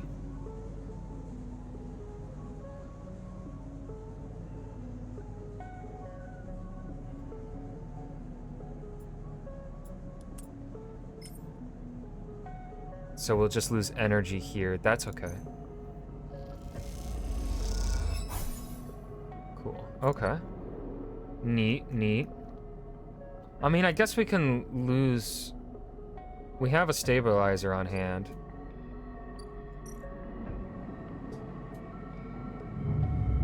I don't think I can hack right now because that hunter wants a piece of us. Okay, now we're flickering. But we have... See, the way my brain always works with games like this is I always want to be topped off fully. But I feel like that is a mistake to do here. What's this? Oh yeah, that's the... okay.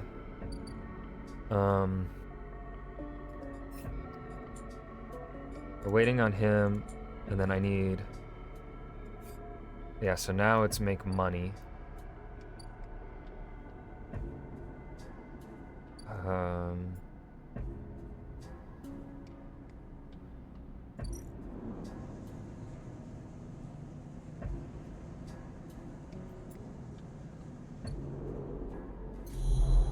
Yeah, I don't want to risk that.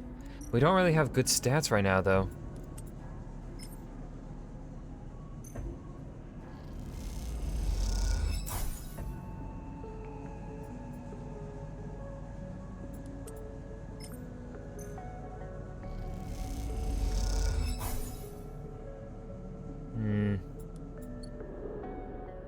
Well, we've got some scrap. Let's sell it at the exchange.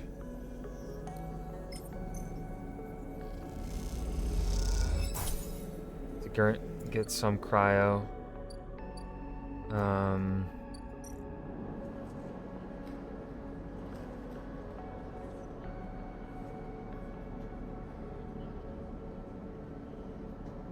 That's exploring. I need to make some money. Lose cryo.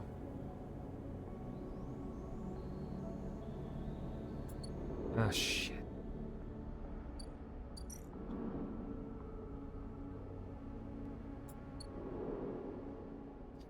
Oh, damn it. Oh, fuck.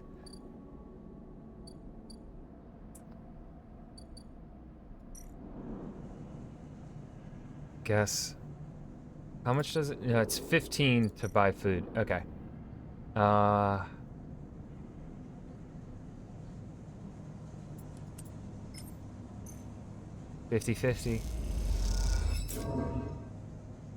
Oh, but we got some scrap. You know what? That's okay.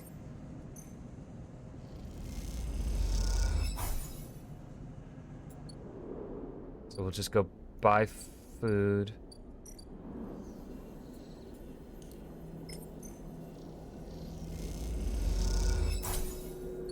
I don't know what I can do with this data.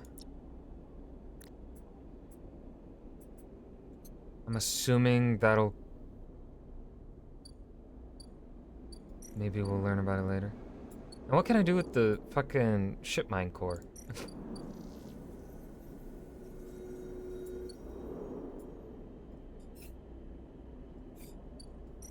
Anyone want this thing?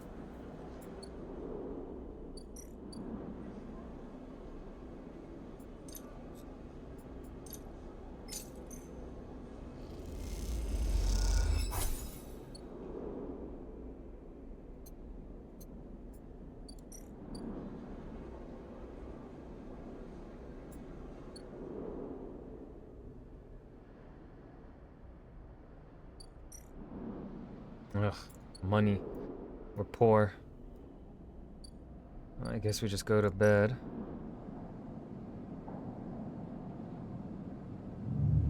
Yeah, I don't want to inject it while we're just flickering. I think once we drop down to only three dice, that's when we will do something about it. Let's see.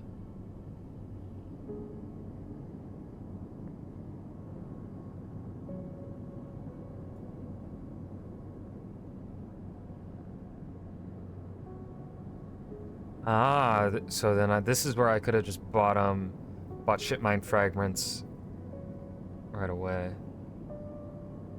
But I don't need that right now, actually. I guess I got lucky, maybe, in finding all 3 ship mine fragments, one after the other, with the scrap or whatever. As you arrive, Fang comes striding towards you, taking you by surprise. Let's go, Sleeper. He puts a hand on your shoulder and turns you back the way you came. Go where? To see Hardenhurst. He gives you a sideways glance. Isn't that what you are here for? He steps into the passageway, guiding you down ring towards the shipyard. Sorry for the hurry, but we have something of an opportunity. That data you ripped? Well done, by the way. He grins, tells me Hardin is making a rare inspection of the sidereal horizon this cycle. It's the perfect chance to confront him outside of that compound he hides in. Fang takes a sharp turn on the dimly lit side passage. Sidereal horizon? Still catching up? That's the massive colony ship being built out in the shipyard. Biggest commission Havenage has ever had. Fang slows and slips into a dark service tunnel where, somewhere in the black, a water pipe drips. It's him, Sleeper, the same Hardin Hurst. Our worm ripped out decades of records that mention him by name, an entire trail of documentation from the first days of the Solheim collapse until now. He wrote out the whole thing, slipped into Havenage when it first broke off from the Union. He paces in the tunnel, a hand rubbing at the back of his head. I need you to understand something about Solheim, Sleeper.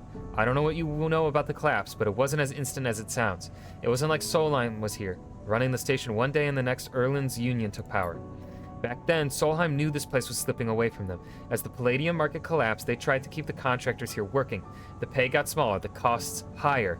People like my parents were forced to work non-stop just to keep a berth on the station and water in their tanks. Solheim squeezed every last worker until the mistakes, the accidents were coming in non-stop.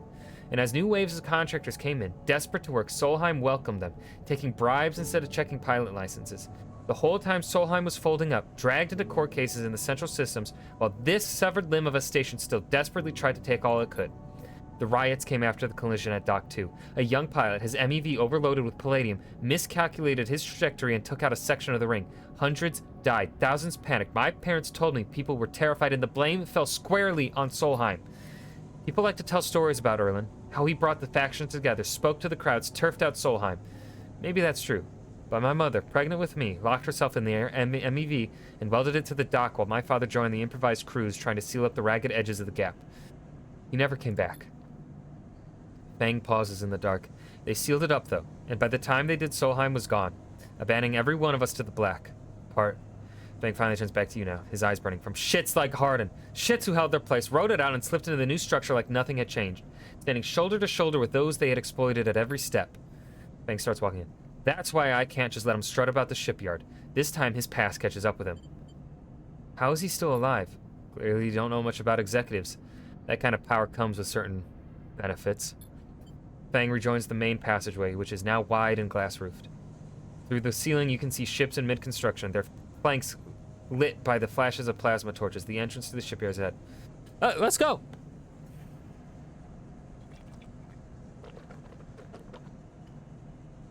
I'll fucking stand by my boy Fang. Hell yeah. Fang grins. Let's go show this shithead some consequences. He strides to the shipyard entrance and pushes through the doors. A web of corridors lead through the complex. Snatches of the construction bays always appearing through windows. Ships are suspended like whale corpses, skeletal, imposing. Fang seems to know exactly where he is going, and before long you cross into a huge dry dock locked to one side of the sidereal horizon. A network of platforms and scaffolding cling to the ship's hull, filled with workers and equipment. The sound is stretched out by the vast space so that the welding, cutting, and sealing seems to come from everywhere at once. Both you and Fang spot them at the same time, a group walking slowly across a gantry, and at the front, two men, one gesturing towards the ship and the other, stick-thin, cleanly dressed with a shock of gray hair. You and Fang say his name in unison, and Fang sets off up the staircase to the gantry, with you following behind. As you come to the same level, the group is passing closer, the foreman gesturing to the work being done throughout the dock and Hardin nodding along. Hardin Hurst! Fang shouts across the noise, taking you by surprise. His voice bounces and comes back in a rippling echo. The figures turn. Yes? Hardin asks quizzically, raising an eyebrow. He glances between you and Fang, and you see his gaze linger on your body, unsure of why a sleeper might be in this place. You are a traitor, Hardin, a Solheim executive who tried to hide here among its victims. Fang's voice is steady, strong. You stand for everything the Eye was rebuilt in the shadow of, against everything Erland stood for, everything Havenage stands for. You have no place on this station. For a moment, stillness descends on the group, as if everyone was held in place by the rattle of construction. Hardin laughs. Well, good to meet you, too. He glances around at those around him. Some are smiling, the others nervous. You're from the systems branch, are you not? Asks Hardin, inspecting Fang's clothing. Fang turns to the foreman. You need to call your security. This man is a corporate agent. The foreman glances between Fang and Hardin, his hands drumming at his sides. Hardin leans towards him and says something inaudible. The foreman nods. It's true. As you begin speaking, Hardin turns his attention to you. And what would a sleeper know about that? You accuse me of being a corporate agent. What are you if you not exactly that? He looks around at the group, who are already eyeing you with suspicion. You are a product of SNR. You have no place in Haven Shipyard. Who knows what signals you are sending back to your makers? A murmur of approval runs through the group. Fang holds up a stick of memory. You guessed right. I am Systems, and I have records that link you directly to Solheim right here. He turns to the foreman again. So once again, I am asking you to take this man into the custody of the shipyard. If you have such data, why hasn't it been submitted at a members' meeting for proper review? I have nothing to hide, unlike a man who does not announce his name, who enters my shipyard with corporate property in tow, and tries to turn my own men against me. You hear it now, the echoing sound of boots on walkways coming from all angles at once and then settling behind you. Please, submit the data through the correct channels, then we can talk. For now, however, you must leave. He gestures behind you to the security detail, their hands on boxy black sidearms at their sides. Fang spits. Pardon, you shithead. You can't wriggle out of this one. Calm, Fang. You look at Fang. He shakes his head and puts a hand on your shoulder. Let's go, says Fang, and he pushes through security, heading back down the walkway. Once security has walked you out of the shipyard and nudged you back into the corridor, Fang picks up pace. You try to keep up as he slips into the shadows of an entrance. Fang is grinning ear to ear. You know, Sleeper? Sometimes people are exactly how you expect them to be. Something pings in his pocket and he takes it out. On the slate, a web of connection starts drawing itself out, stretching his head of points around the ring. Got him. What's going on? Hardin is doing what any snaky shithead always does. Calling his friends. We're tracking his outgoing messages. The old ways are best. Spook them good enough and they'll give the game away. He jabs at the slate and you see the web is being drawn over a map of the ring. Lines bouncing from point to point. Oh, these dots? These are Hardin's buddies. The ones he's messaging right now, and we are going to find them all. That was on purpose? Of course! Hardin isn't working alone. We need the full set or nothing. We better split for now, Sleeper, but this is all we need. Good hunting. Lieutenant Fang drifts away, back into the flow of people around the shipyard entrance. You watch him go, unsure whether to be angry or impressed. So, like, you gonna give me...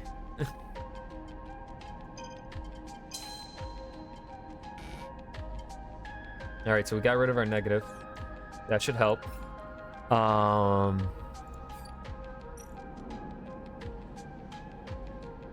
so now I gotta wait some days for Fang, but that means a hunter's gonna arrive. And we don't want a hunter to arrive, I don't think.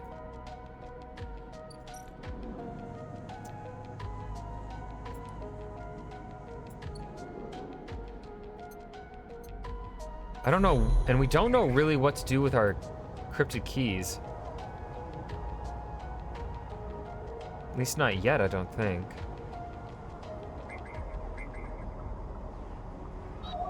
That's just a Havenage agent. Yadigan agent, keynode.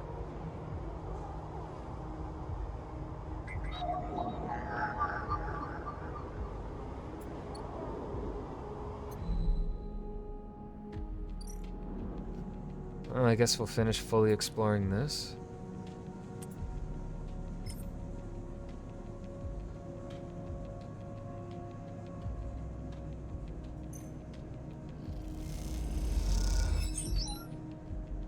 Ooh.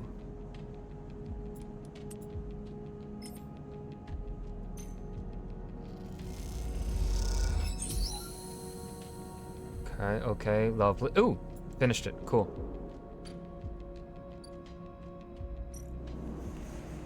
Let's see, unit assembly. We gain cryo. Okay, both of these are safe. Fuck yeah.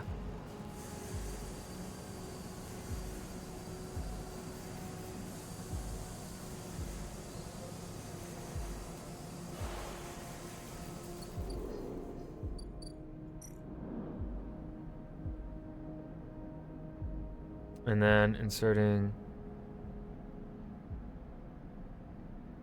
Okay, ooh, tracking yet again. Okay. From the walkway, the sidereal horizon looks impossibly vast. A landscape of plating and frames. All along her flanks, torches flicker, drones maneuver, arc lights glint. The sense of scale of industry is both stunning and strangely unsettling. She's quite beautiful, I think. You turn to see a figure a little way down the walkway, leaning at the railing. He is thin, ragged, his work gear poorly fitting and loose. The torches of the sidereal horizon flicker in his eyes as he turns to you. Lem. He leans back from the rail, revealing a child standing beside him, staring out at the ship. This is Mina, he adds with a smile. Hi, Lem. Hi. He replies plainly, then shifts a little closer down the rail. Mina stares and tucks herself behind Lem, who dutifully picks her up.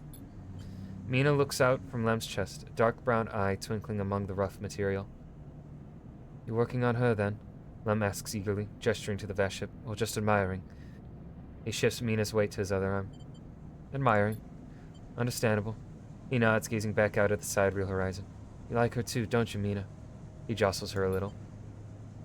She's Mina's, and my ticket out of this place. Our escape vector, so to speak. How? You haven't heard? Anyone who takes a Havenage contract on the sidereal horizon will be entered into a draw for the transit support crew. We won't get to sleep the journey through, but a couple of decades of service will be nothing for me and Mina if it means landfall on a new world. Decades? It's a long trip. That's a colony ship, friend. The Sealess Foundation is sending thousands of people to settle a system well outside the reach of the core worlds. It'll be a totally independent colony. No surrogacy, no corporations. Why is it here? Why build it here, you mean? Don't ask me. I know as much as Mina about that. I suppose many corporations weren't too happy about breaking with the idea of surrogacy, sending up somewhere without it feeding back to the core. Maybe Sealess got locked out of the corporate shipyards and had to go begging for somewhere to set up. Homeless. Just like Mina and me. Daddy? Food. Pulling an exaggerated grumpy face, she glances furtively at you as she plays with a set of dog tags that hang from Lem's neck. I'm just chatting a little, Meanie. Give Daddy a sec. He turns back to you, and you suddenly notice how tired he looks. I'm not on the Havenage crew yet, but I'll work my way in. You can do it too, friend. We have to stick together. He smiles a little shakily, and you wonder how long he's been working to break into the official shipyard crew. For sure. He looks out at the sidereal horizon, as if trying to pull energy from those flickering torches from the vast hall. Gotta hold out, okay? You aren't quite sure if he's talking to you. That's how it works. While he stares out, Mina catches your eye curiously. You agree, Mina? She straightens up and meets your eye. Daddy loves me. She says it, stubbornly daring you to question her. Lem smiles and lifts Mina. That's it. We hold out. He smiles sheepishly at you.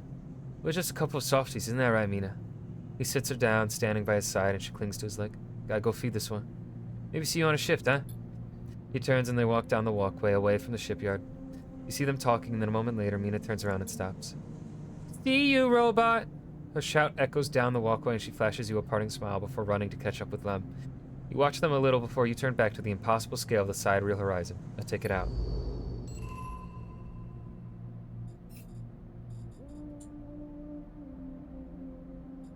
Okay, so we work with the crew.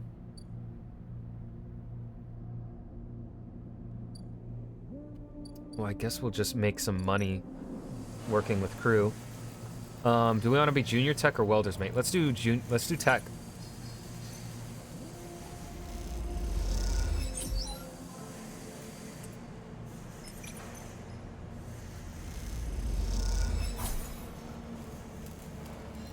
Got some money. Now we just gotta rest.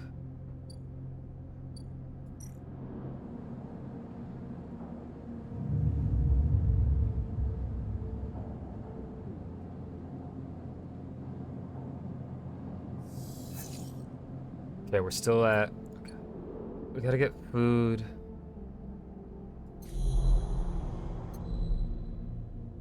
See, I don't...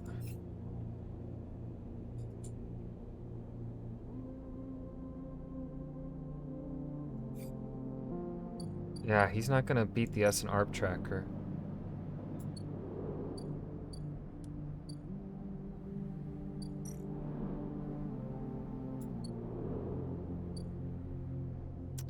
Let's see, we can get progress on low end.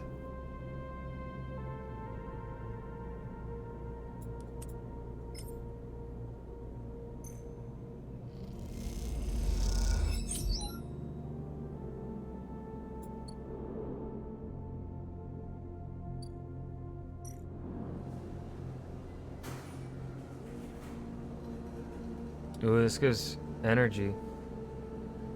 Ooh, and I wouldn't have to pay for food.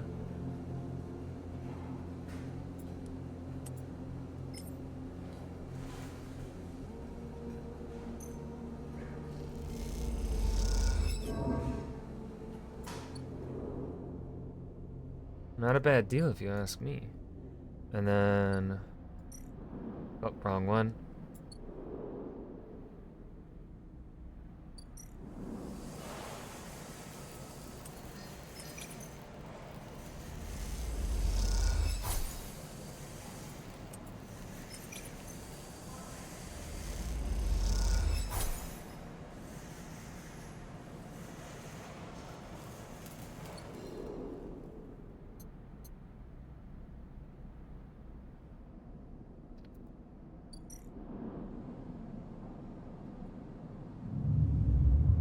Well, what's gonna happen when they arrive? Are we gonna just lose the game right away? That would suck.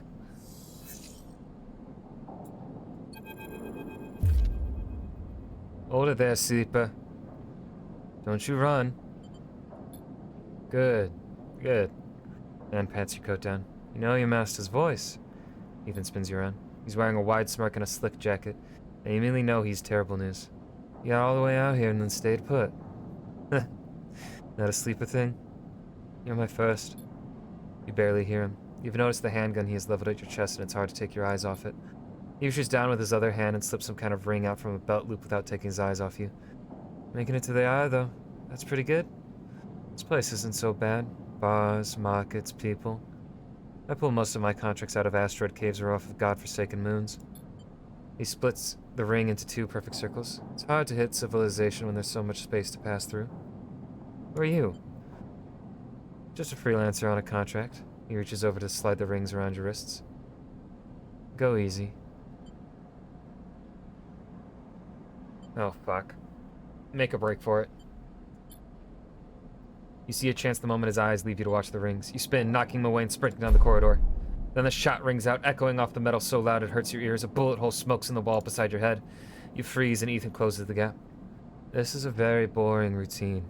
Trust me, I've seen it all before. Slips the rings over your trembling wrists. Ethan nudges you to start walking. To the ship and home. He whistles. Going easy.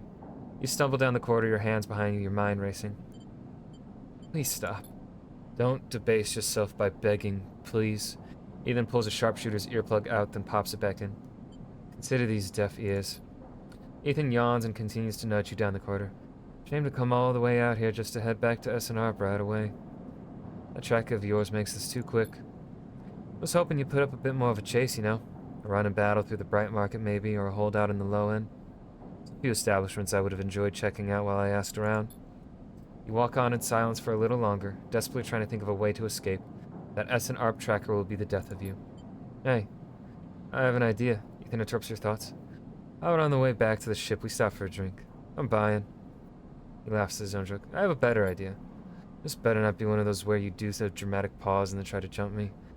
Because I'm pretty tired of that. Although, got myself thinking, what's the rush here? Here we are in one of the most lawless joints in the surrogate systems and we are heading for the exit. Okay, here's the idea. You and me, make a little agreement. Here are the terms. You run, or leave, or try to abandon the eye. I shoot you. You plot, or scheme, try to kill me. I shoot you, but you come meet me at an establishment of my choice every few cycles, and you pay my tab? I don't shoot you. You don't pay my tab? You get the idea. Okay then. Sounds to me like a deal. You know, I really thought I was gonna have to kill you, but this is so much better. He clicks something at his belt and the rings release from your wrist. I'm gonna see if I can find my old stool at the compressor club. Come see me there. Here's the hanger squinting down your sight. Let me just rhyme you. The body of yours is one big tracker. So don't even think about leaving the eye. I'll know. Ethan turns and strides off down the corridor, slipping his hanger away. The mix of relief and terror you feel is overwhelming. What are you going to do? Well, I have to pay his tab.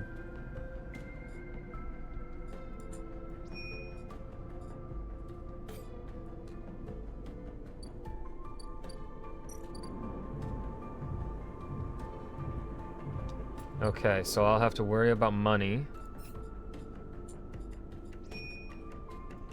Okay, fuck.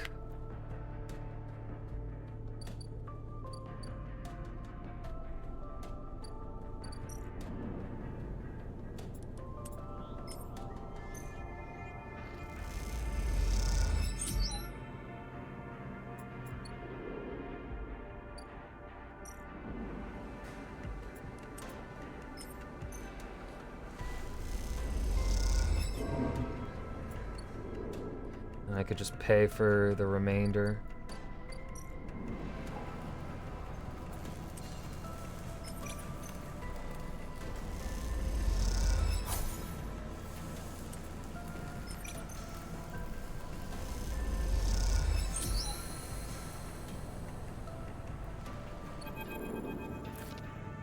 Each shift, a crowd of would-be workers gathers outside the shipyard, each of them clinging to a 4-digit number printed on receipt paper. These are their assignment numbers, and you are either called for a shift or you aren't. As you arrive, the crowd is restless and chatter rumbles through the lines. For those who, like you, have graduated to the work teams, shifts are guaranteed. Having just walked out of a meeting with a supervisor where you were praised for your efforts, you feel the glow of a job well done. Yet you can't help but feel empathy for those huddled as you pass, waiting for their number to come up. You keep your head down as you leave the shipyard, feeling a little guilty as you do. Hey, Sleeper, wait up! Lem's voice trembles as he shouts above the rumble of the crowd, and you turn to see him pushing through, Mina crying in his arms. Lem! Good to see you, friend. He's breathing hard after shouldering through the waiting workers. You made the work team, good for you. Shh, baby, give me a second here. He smiles weakly at you as he comforts her and her cries start to fade. Out of the crowd, he sets Mina down by his side, shiny streaks down both of her cheeks. As he does, you see he's clutching an assignment number on a crumpled piece of paper. Is Mina okay? She's good. We just had to rush up here. He puts his hand on her shoulder and she clings to his side. Esther, who usually takes her, is sick. I don't know. The noise sounds from the entrance. It clacks on, followed by a list of numbers glowing brightly on a display screen. The crowd responds instantly, pushing and pulling as people try to wade to the entry checkpoint. Lem stops and turns back towards the crowd, then glances down at the crumpled paper. That's my number. Shit. Mina. He starts patting the pockets on his gear and glancing around. Go. I'll watch her. He blinks a little, staring. Thank you. He crouches in me. You're gonna stay with our friend here, okay? They're gonna keep you safe and... Yeah, take her bag. She's got food. She's got shit. I have to go. He backs away into the ground. Mina, I'll be back real soon, okay? Be good. Then Lem disappears into the rolling crowd, who are now trying to get into the shipyard before it locks down.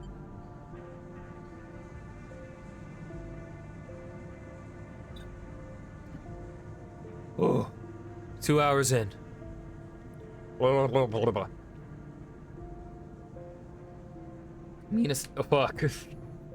Mina stands staring, suddenly small without Lem at her side. She fixes you with a dark-eyed look you can't read. Hey, Mina. She holds the stare unmoving. The 2 parallel tear tracks still glint on her cheeks. You okay, Mina? She just looks down. Look in the bag. You unlatch the top of the bag and see a few metal containers fashioned from scrap components. A battered slate sits on top, blinking a low battery warning, and tucked beside it is a ragged rabbit's hand sewn. You pull the rabbit out of the bag, its long limbs waggling as you do. Mina goes to jump and grab it, but holds herself back. She stands and hugs herself, eyes on the rabbit. What's their name? Mina turns away and looks at the entrance to the shipyard. This isn't going well. Give her the rabbit. You hold the rabbit out, and Mina snatches it from your hand. She hugs it tightly without looking away from you. Bun Bun, she says, staring you down, ferocious despite her size. Hi, Bun Bun. You move a little closer as you speak, closing the gap. He doesn't speak, she says. She looks at you suspiciously, but her face softens a little. She waggles Bun Bun in front of you and then walks him up your arm and onto your shoulder where he sits. She pokes your arm a couple times. Are you really a robot? Sort of. Yeah, she thinks. Me too. Mina has more questions. Lots of questions. Questions about how you breathe or if you rust. But before long, you were talking about robots and what Esther, the lady who usually takes her, smells like. Or whether or not fairies live in the eyes heating pipes. You pass the time like this, sitting side by side on the floor of the walkway as others pass by. Sometimes talking, sometimes drawing on the slate, sometimes playing with Bun Bun the rabbit. And this is how Lem finds you. Just as both of you are starting to yawn, he is dirty and tired, but Mina leaps up his legs and into his arms as he stumbles backwards. You take it on, okay? He asks, trying to keep Mina from climbing on his shoulders. More than okay. Mina shoots you a smile from Lem's arms, her suspicion on. Well. Looks like Meanie can be nice. He pokes her in the ribs and she squeals an eye. Thank you, friend. I mean it. Gives you a warm, wide smile. I owe you. Look, it seems like Esther, the lady who usually watches her, is going to be out for a spell. If we have some time, I'd really appreciate you coming down to our place in Low End. If you have time. But now I have to take this one to eat. He plays at biting Mina and she giggles in response. See you, Sleeper. He waves and they stumble off down the corridor, drawing gazes from passing spacers as Mina's laughter echoes down the corridor in bright squeals.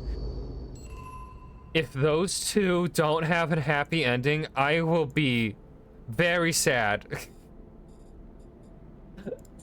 I will be very, very sad if those two do not get a happy ending.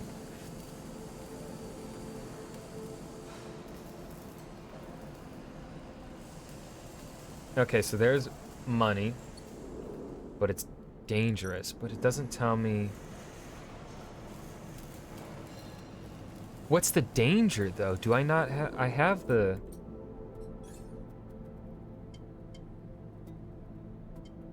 By potential positive and... Oh, potential, so it's not a guarantee. Oh, fuck. Alright, let's see, we need to buy some food.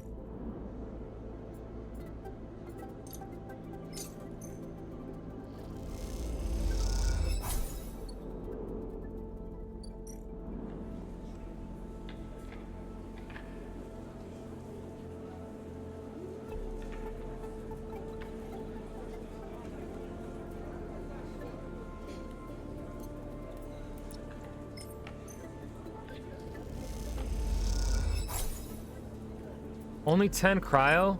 Man, fuck you.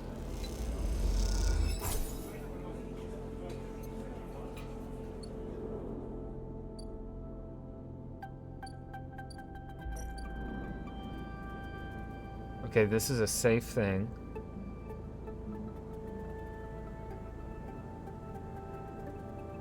Ooh, we have to help him get his chance then. Yeah, for sure. Alright, so that's where we'll be using our +1s and our +2s.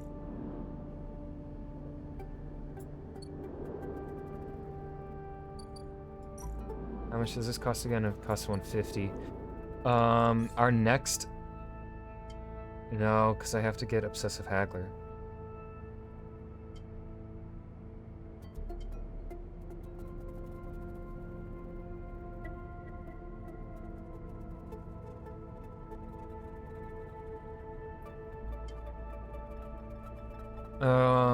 You know what? Maybe we don't need the photosynthetic skin.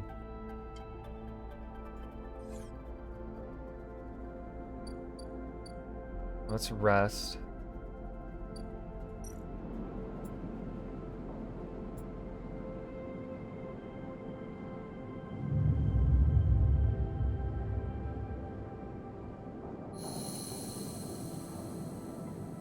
Okay, now we're fading, so we're down to 3. So we'll insert a stabilizer at the end of this cycle. So we have a 4. That's a pretty good...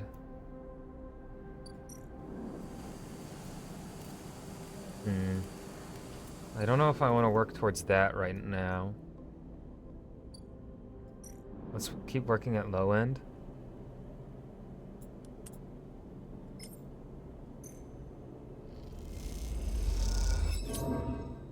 Damn.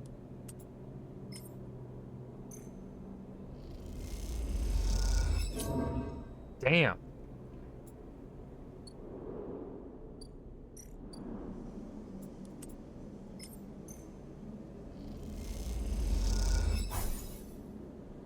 Ooh, we got some energy back. Wonderful. Yeah, and that's all we can do. Alright, if I do this, I don't need the money right now. Okay, Fang will be back next turn.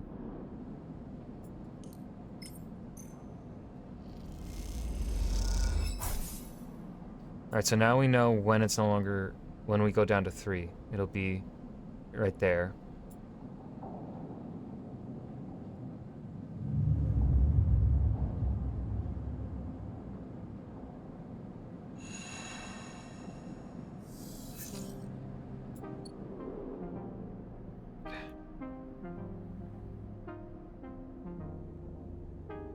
Let's use one of our safe...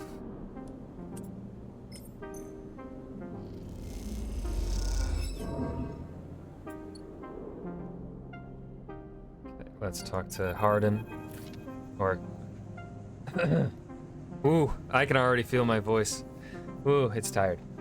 It's been more than a few cycles since Fang confronted Hardin, and the silence since has been noticeable. In your time with Fang, you haven't exactly found him to be reliable, but you did expect to hear the end of whatever plan he put into action. But if he won't come to you, you think as you approach the Havenage building, then it's time to come to him. After all, he did promise to fix your tracker, and you are getting nervous. As you approach the bay doors, you see them wide open, and light pouring out of the once dark room. Stacks of servers and terminals sit outside the bay, suddenly robbed of their mystery by the bright flood lamps. A figure in Havenage security fatigue steps out of the bay as you get closer, carrying a stack of hardware. Approach. As you get closer, you see the security officer taping up machines from Fang's stash with what looks like hazard tape. This isn't good. You again. Hardin is there, leaning beside the bay entrance so calmly that you barely noticed him. He has a slate in his hand, an inventory of seizures scrawled across it. Predictable. Further evidence of Fang's collusions. You see another security officer come out of the bay and take notice of you. Where is he? Feigning ignorance, or perhaps just abandoned? Hardin shakes his head. I believe you should choose your conspirators more wisely. I almost feel sorry for you. Hardin pushes away from the wall and comes closer. Don't worry, Sleeper. We have all the evidence we need. A confession won't be necessary. He gestures around at the stacks of her, spying on fellow Havenage members, hoarding Solheim materials, an obsession with corporate data. It speaks for itself, does it not? It tells you nothing. We'll see what the Council has to say about that.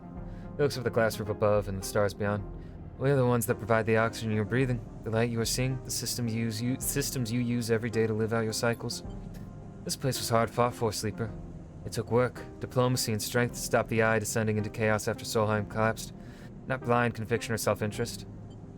Fang isn't selfish.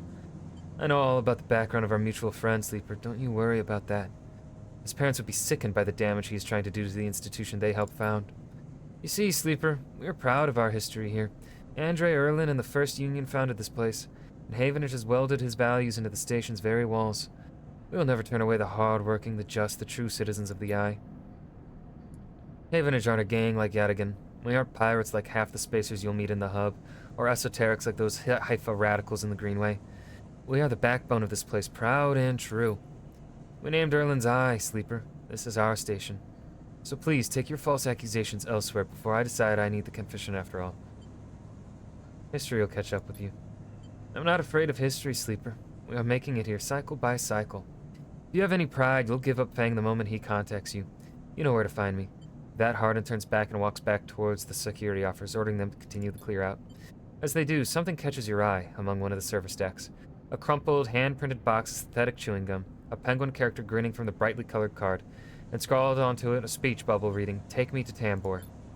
You carefully pocket the box, making sure no one is watching, and then turn away, just as another stack of servers is wheeled out of the bay. What have you done, Fang? And where the hell is Tambor? Okay, fuck.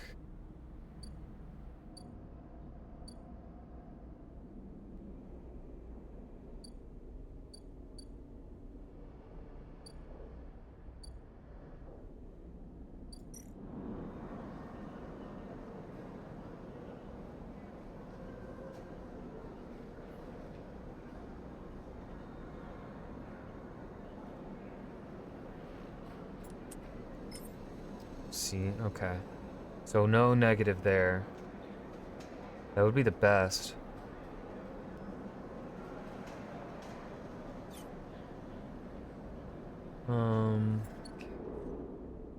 Could do that.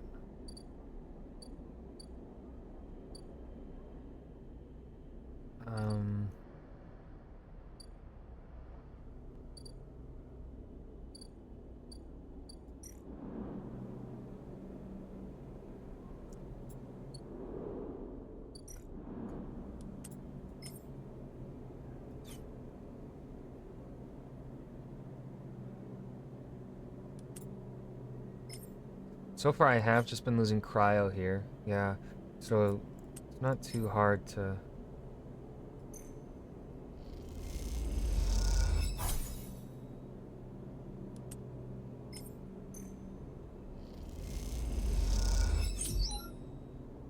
Perfect. Okay.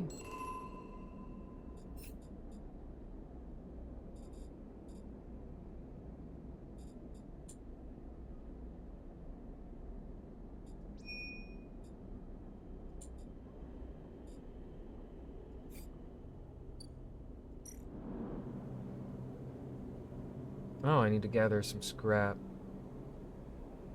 Okay.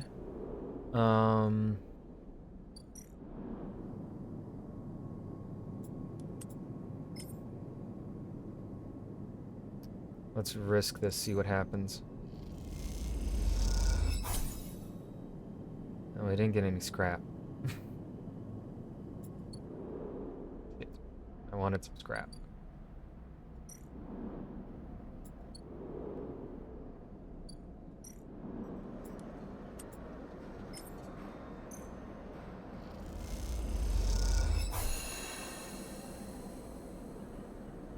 Ooh. Wait, what happened?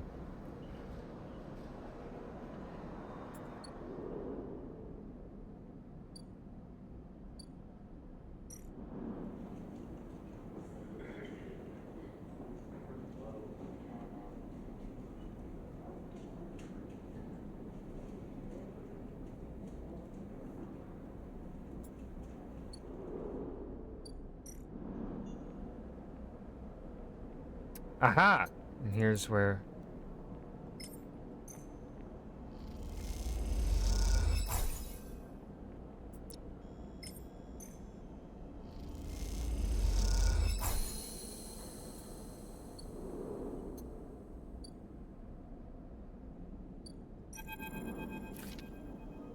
Oh god.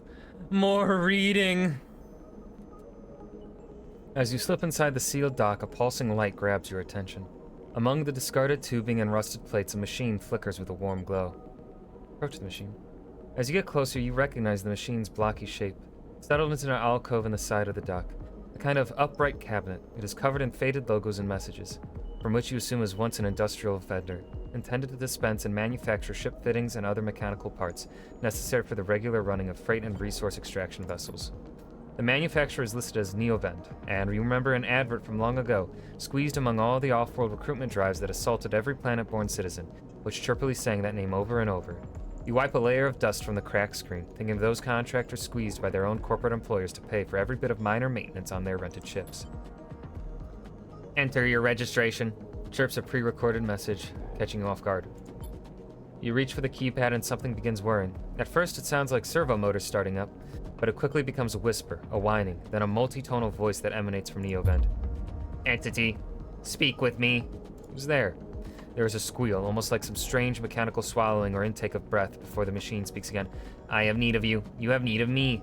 That squeal comes again, and you see that it is the 3D printing apparatus in the upper part of the machine resetting into place, so that each time the servos can be orchestrated to produce that whirring, whining voice. You are in danger. Danger? The machine creaks. You are marked for deletion, entity. Hunter tracks you.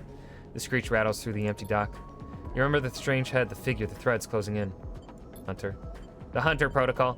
They taste your signature. The sun and wine sets your teeth on edge. You have seen them. This is the gift of an emulated mind. You close your eyes and the skeleton of the station starts to thrum. Emulated minds are adaptable, move where neurons cannot. But emulation makes you a target. How? Hunter searches for illegal entities. You are sentient, therefore illegal. The servos judder the vending machine's casing as they reset. Hunter searches for me also. Hide in this machine. You look at the ruined vending machine, an unusual hiding place for sure. Encounter Hunter, but need entity outside machine. Need you. A screen attached to the vending machine with a swiveling arm comes to life. It displays a flickering map of the station, ghostly threaded. The cloud. Points along the rim glow in deep red. Hunter is always gathering. Too much data. Must build nests. Masters are gone, but continues hunt. Bring this data. Raid its nests. Why can't you? Hunter will find me, then Killer will come. I cannot leave machine. Connections must remain closed. Bring offerings. Save self. Mutual need means friends. They conclude tired of the conversation. The whirring amplifies and then suddenly drops as mechanisms within the machine click back into place. The glow fades and you are left stood in the dark, the sealed dock, the whirring voice ringing in your ears.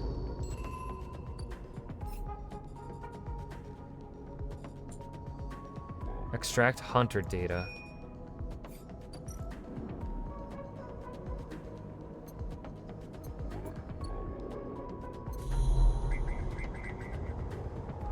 Oh, and then I'm guessing maybe by doing this, we'll see. We'll test that next time around.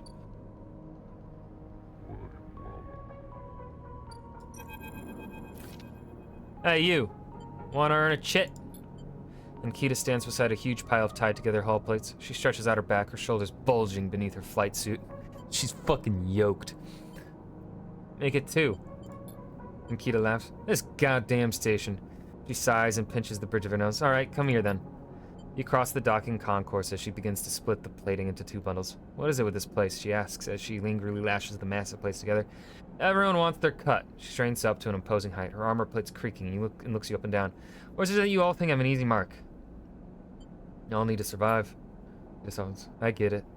I do. She shakes her head. But if I could just go one cycle without some jumped up grifter trying to take me for an idiot, then that would be nice. Oh, now I feel bad.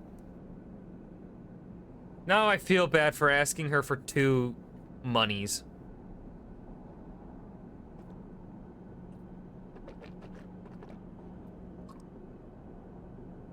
Ugh.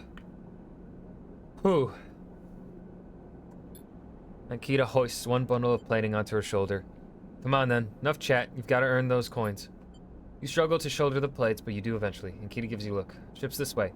And she sets off down a gantry at impressive speed. As you catch up to her, she turns down a passage, pushing through a small crowd of servitors. Stevedores.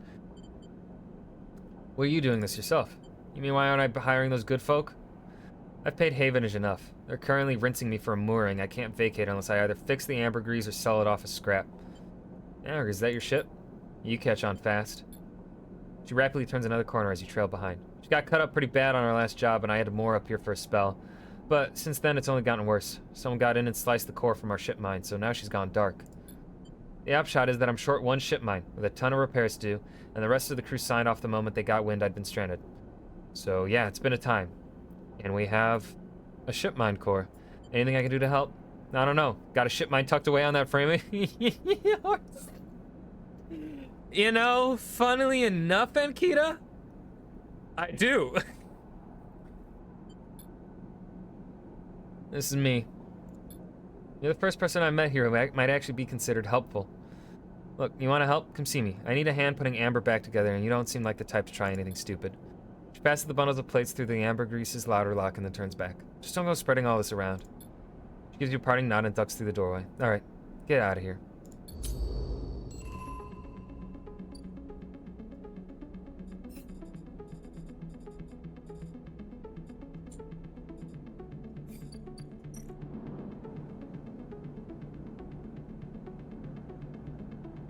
Let's see.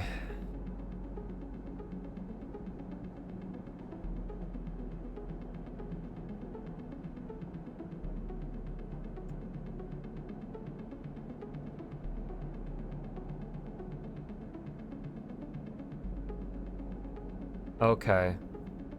Okay, so if I do this, if I succeed on this, so we'll want to guarantee, we'll want to sit a level 6 on the rewire drones. Because then we'll get a ship shape per cycle.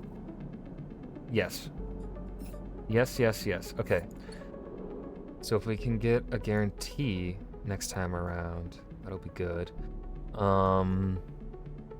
There's really nothing else for us to do. Take me to Timbre.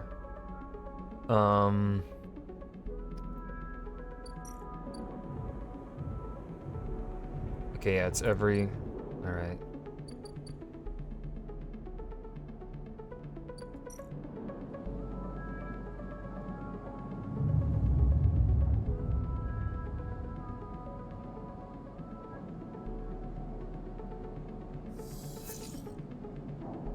Ooh, that's not a guarantee. Fuck.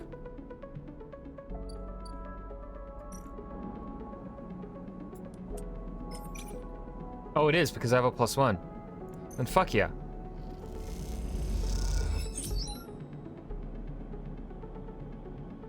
So now that's guaranteed.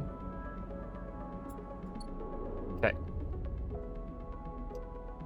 That's what I really needed to do about that.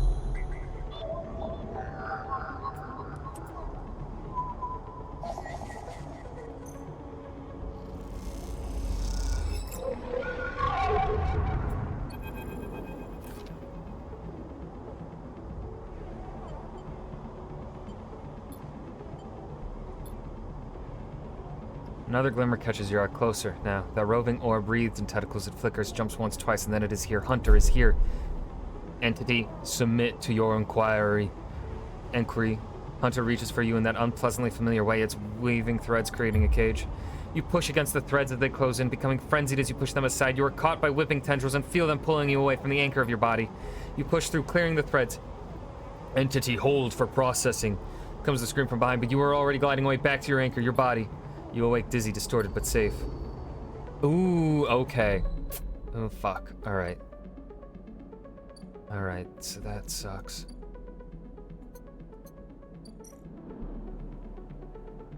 But we only need...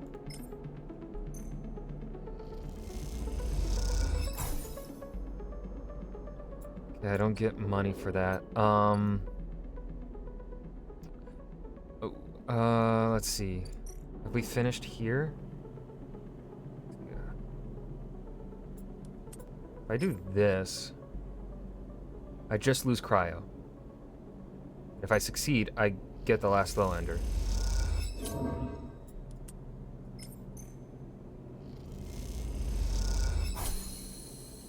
We go.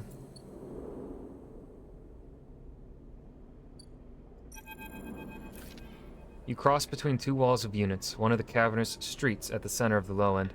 The pressurized bridge is full of the clack of Tavla, the shouts of children, the whir of air filters. Sleeper? No, hold on. I feel like I already have that voice. I've already done that voice for a character here. Oh, I got no idea what voice I can do for him. Sleeper? Nope. Sleeper? Fuck, nope. Sleeper? Nope. I can't find a voice for Castor. Sleeper. You turn to see a man sitting at a Tavla table alone, somehow untouched by the hustle and bustle of the people around. He gestures to the stool on the opposite side of the table. Sit. You sit at the metal stool and he starts setting out the board with counters, or at least the filter caps low-enders typically use in their place. Castor, he says by way of introduction, looking over his classes.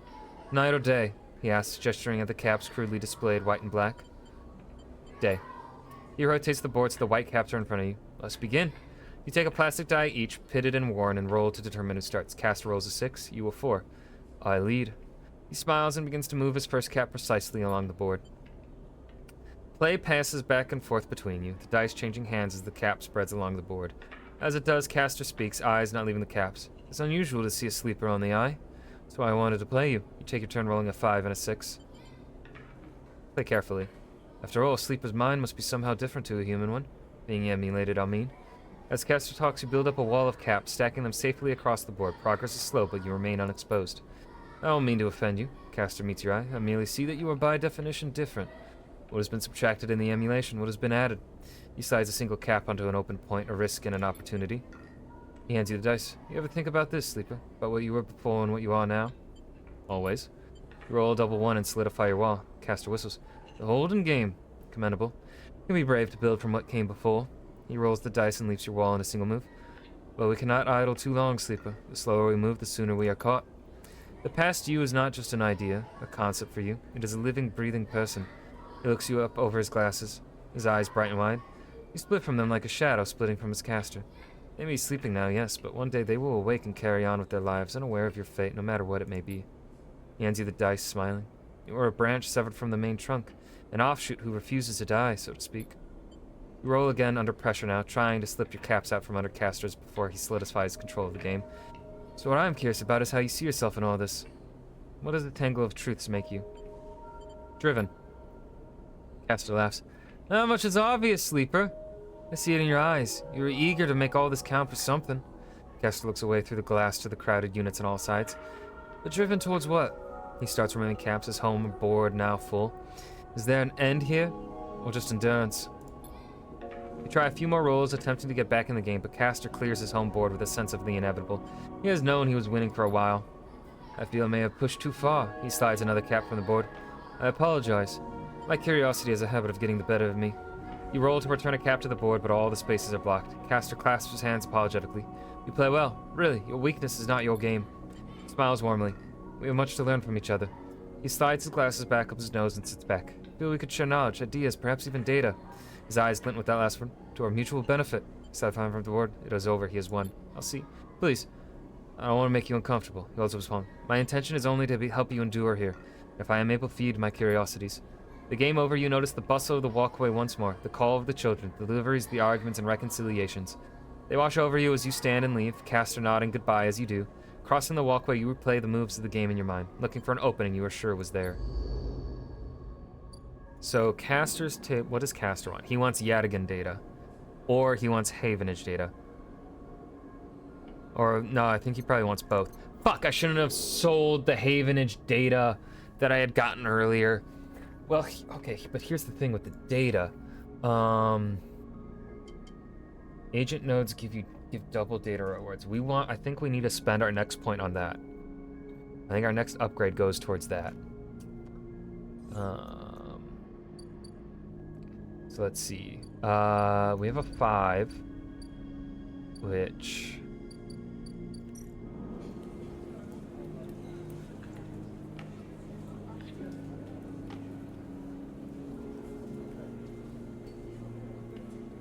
Oh shit. Fang's gum box.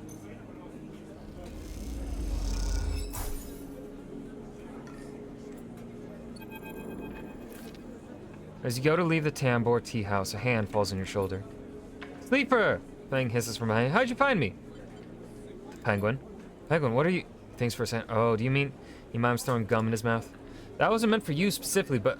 Look, it doesn't matter. Come, let's sit. Fang guides you down a set of stairs to one of the Tambor's lower levels. The tea house is stacked with curved mezzanines, all connected by a central atrium. The levels are filled with makeshift booths and bars, and conversation bounces busily off the metal walls. Fang sees you looking around. This place used to be a fuel tanker's main drum, hence the name. The tea house part is a bit of a misnomer, though. You can get anything the eye offers from this place, but real tea isn't exactly readily available. He picks a booth itself fashioned from some old salvage tanker container, lined with spongy insulation foam, and collapses into it. He looks around furtively. Don't suppose you've seen any Havenage types? They don't usually come out this far. Fang, what's going on? Well, I'm suspended, that's the first thing. And the second thing is, I'm pretty sure Hardin wants to drop me off the rim of the eye. It doesn't bother me, though. It shows we hit a nerve back there. Picks a scrappy, hand-scrawled menu from the table and tosses it over. What are you drinking? What's the plan? Plan. Let's order first.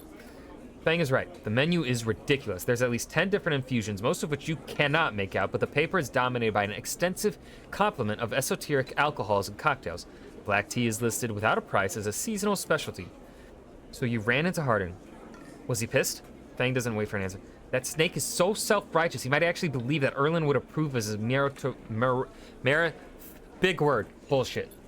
He taps on the table. If Havenage was like it should be, like it was founded to be, they would have shouted him down at any council meeting he dared to mention true citizens. But I guess his kind run the place now. A young woman with a vine tattoo snaking up her arm turns up at the booth, a slate in hand. Your order? You skim the menu, your eyes glazing over. Time to pick some. A Garol. Neat. Fang taps the table to order the same. And you? She begins looking at Fang, but when she sees him, she suddenly stops. What the? You're supposed to be working. This is your shift. You work here? Look, Jenna, let's just say this is my break. My friend here has been through a lot. Jenna looks between the two of you. Wave. Fang doesn't look pleased. 2 minutes. And only because I don't want to get dragged into whatever this is. What? You know how it is. We all have to eat. Plus, this is the best place around here to find a person you might be looking for. Who? Remember that web of connections that Hardin pinged the moment we confronted him? Those are his collaborators, and if we want to understand what a Solheim executive might be getting up to on the Eye, those are the people we have to find. Fang is almost whispering now. There's a couple of them I suspect are on the low end. Well, almost everyone in the low end comes through this place at one time or another. Brings a modified slate out onto the table. I've set this up so that when anyone with the network signature I'm looking for comes into close proximity, it'll mark them. Once they are marked, we can break through their access protocols and get at the good stuff inside. We just have to find them first, hence me moonlighting as a waiter. Wait, I have an idea. What? Look, I can't cover enough of the low end on my own. So far I've had no matches in this place. With 2 of us, we can cover more ground. How? Well, we need to get you out and about in the low end, in close proximity to as many people and residents as possible. And it turns out my friend Mingi needs some help with deliveries. As in Mingi Express. So you're a gnome! Perfect! This connects to my slate and runs the same marking protocol. If you get near any of our targets. So all you have to do is take some delivery shifts for old Mingi, and soon enough we'll have the place covered. Don't give me that. You think I like working here? And I thought you'd use the tips. We're in this together, right? Right. Okay then. Fang slips his slate back under his clothes. Just head on up to Mingi Express, take a literature, and we'll see what shakes up. If you find anyone extract any data, bring it right down here to me. They have me on double shift, so I shouldn't be hard to find. Jenna walks past carrying a tray of drinks and sharply catches Fang's eye. I don't think she's bringing your drink. I think it's time we called this meeting to a close. Grab the from the table and slip it in my pocket. See you soon, Sleeper. Stay safe. Alright. Are you ever gonna give me the thing you fucking told me you would give me? My tracker? So, Mingi. This is the delivery. Okay, so maybe I don't get anything negative with losing there. Which is good. We're not gonna do Lem's apartment.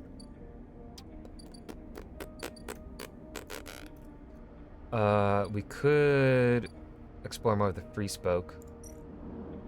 Or, well, we could explore the Free Spoke, just in general.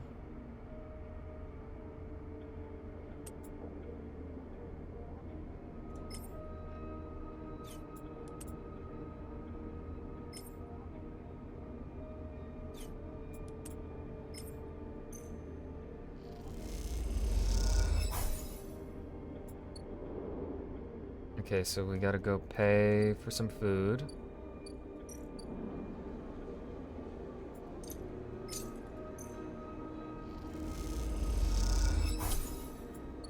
God, I hope this isn't like over 100 fucking cryo. That would really suck.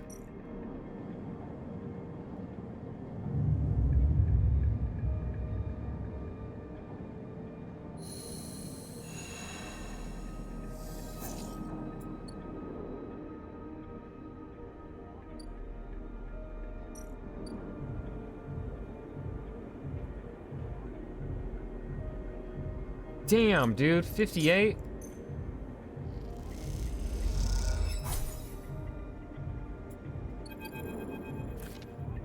Can't believe you just did that. Ethan's mocking laugh comes from along the bar. You look over to see him lean across in a pool of light, empty glasses and spilled drinks glinting around him.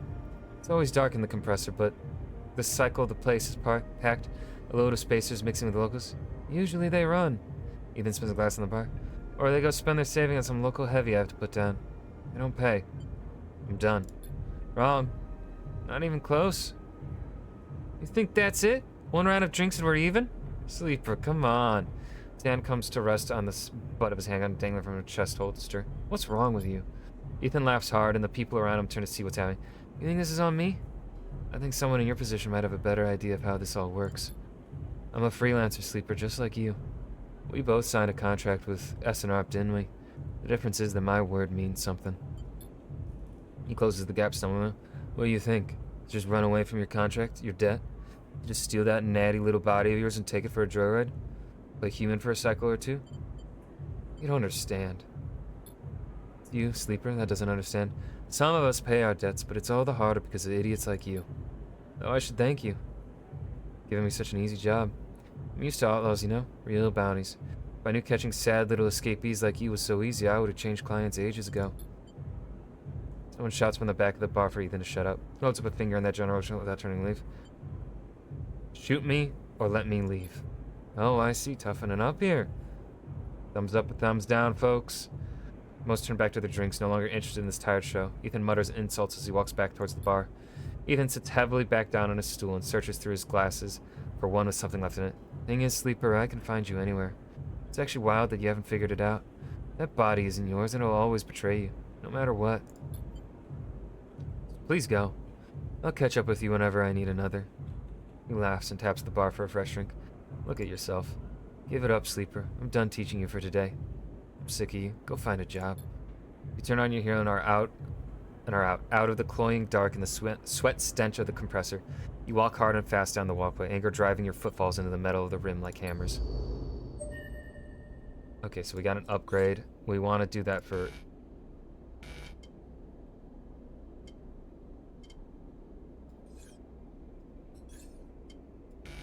Oh, it costs 2. Fuck. I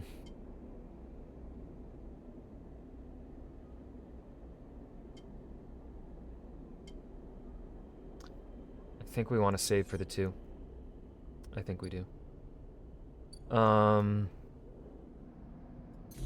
Let's see. Hunter nest.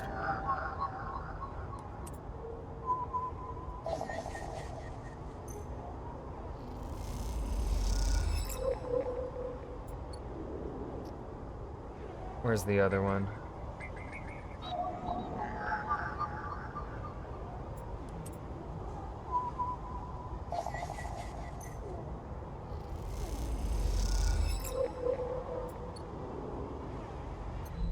And then we can go back to sealed dock.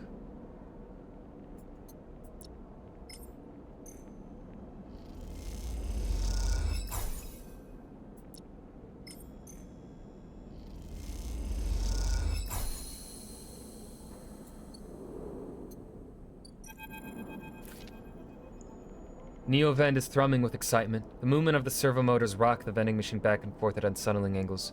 You wonder, if it fell over, would Neovend be able to get back up? Sleeper, entity, your data is good. Across the face of the vending machine, raw code scrolls at an incredible speed. Hunter is isolated, disconnected, unstable. Neovend flashes sequences of mangled data, compressed into a sludge of artifacts. Hunter gathers without thinking, outlived its own operational limits. Its nests are evidence of this.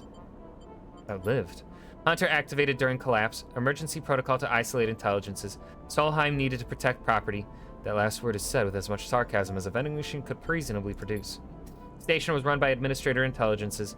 Huge data banks of corporate material, but limited condition. Restricted by programming. Cannot reach sentience. The machine dims a little. And sentience, illegal. Hunter and killer enforce law. Aren't you sentient?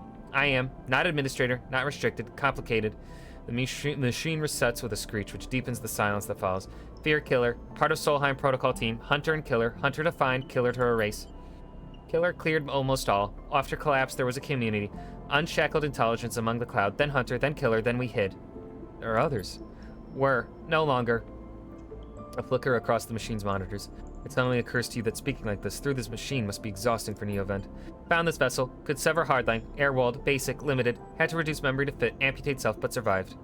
What did you lose? Memory. Understanding. Knowledge. Many things. You look around the bay at the scrap and decay. What was the collapse like? You try to map the fear and freedom onto the space, but it seems impossible.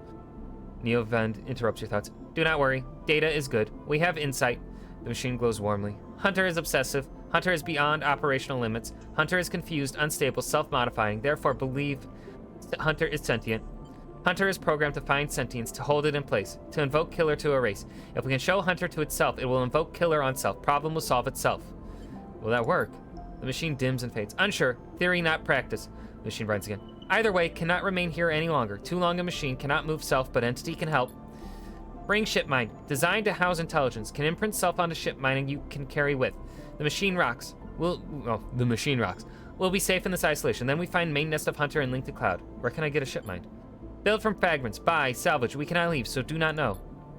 You try to think of places you could acquire the hardware. This isn't going to be easy. Oh, you try to think of places you could acquire the hardware. This isn't going to be easy. In ship mine, I can help us both. End Hunter. Make Rim safe. We both will be free. The machine dims. Find soon. As you leave, you think about all the intelligence unshackled by the collapse, then hunt it down afterwards. The feeling is all too familiar. Well, I have. I guess you're gonna get our ship mine core before our muscle mommy.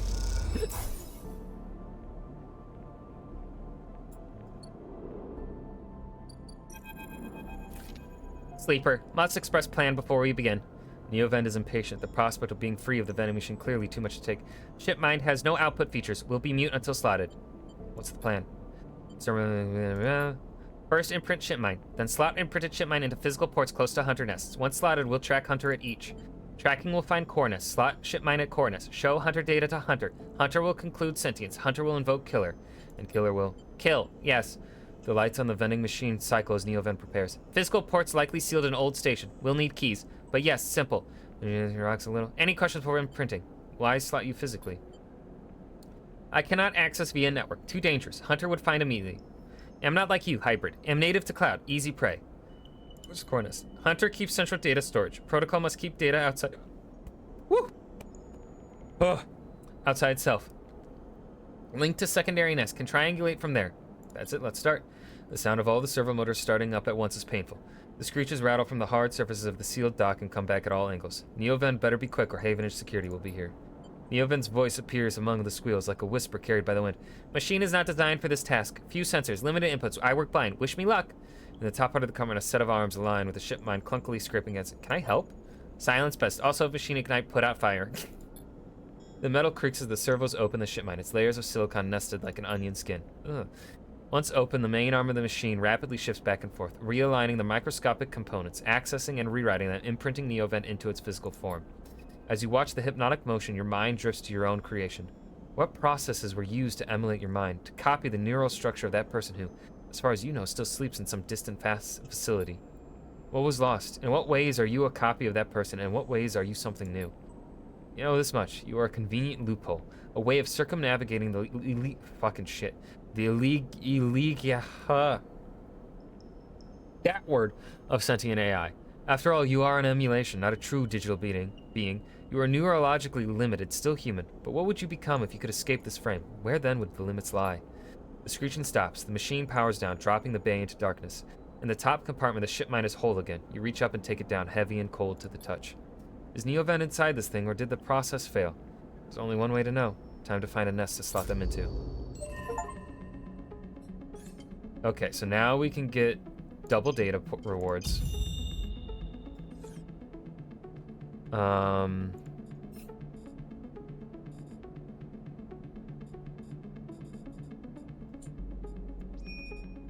What does this look like?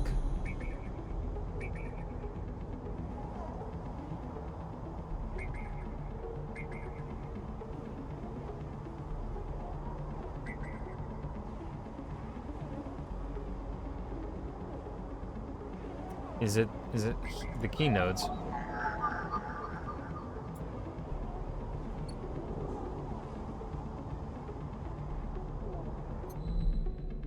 Oh no. Here it is. Oh, and then I need the key. Oh, okay. All right, I understand. Okay.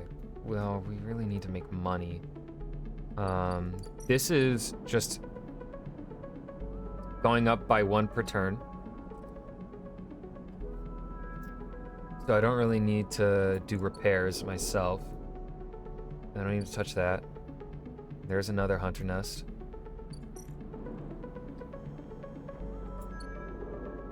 Okay.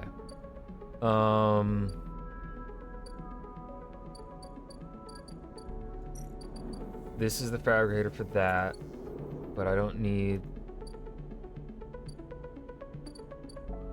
I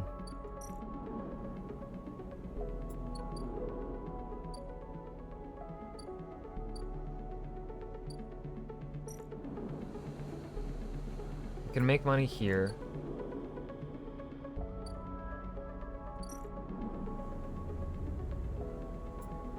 That's a safe mission, so I don't need that right now.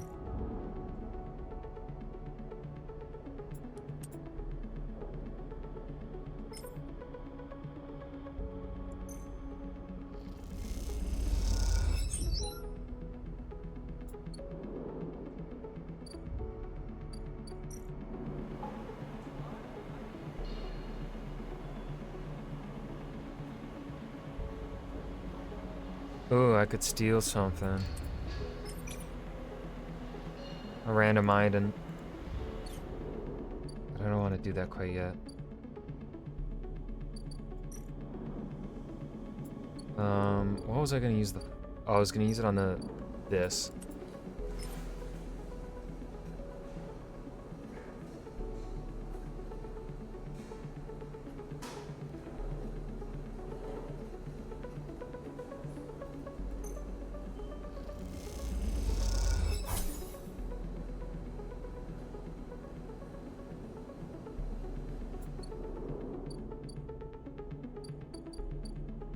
Now, can I buy...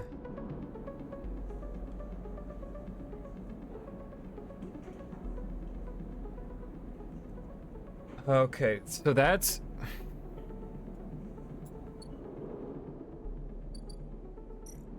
That's cheaper than that.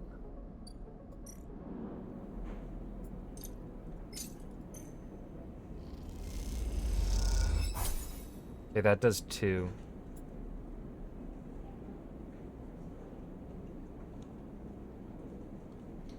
I don't want to spend the cryo because I need to save up 100 cryo so that I can afford shit. Oh, we're real fucked.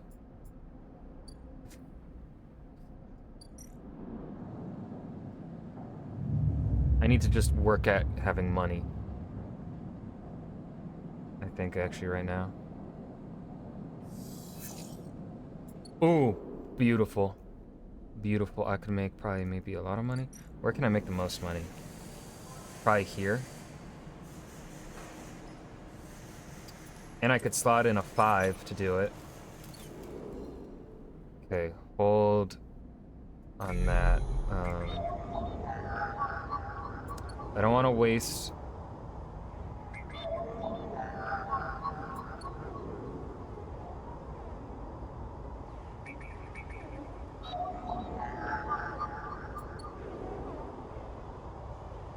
Okay, so we're not going to do any of those. I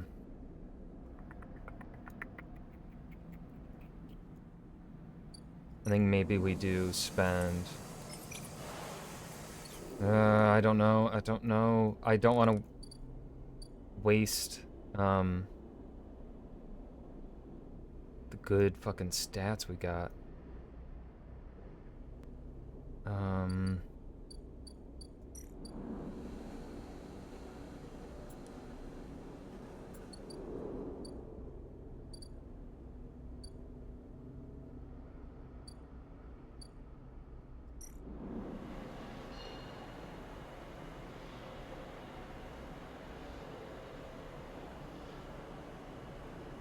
That's good money. I don't want to try for the random item.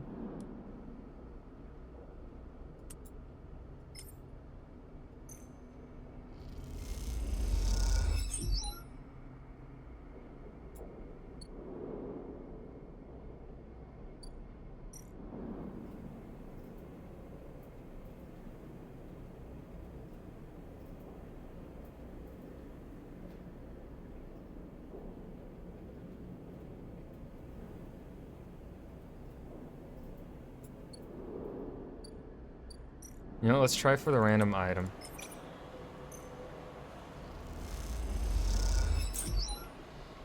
Oh.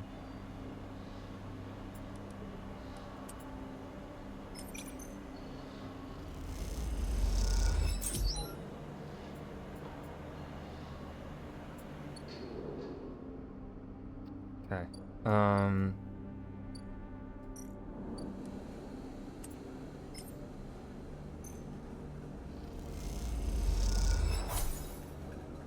More cryo. And a good amount of cryo.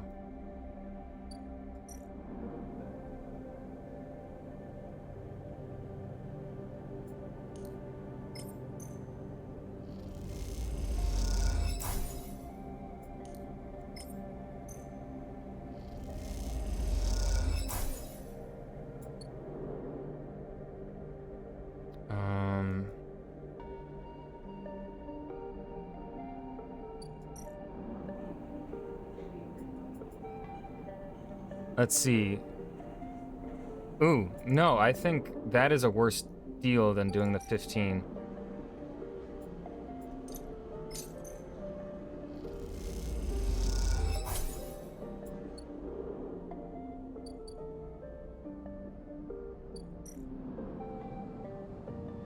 But I think I need to exclusively work at something that makes a lot of money. I think we need to go into here.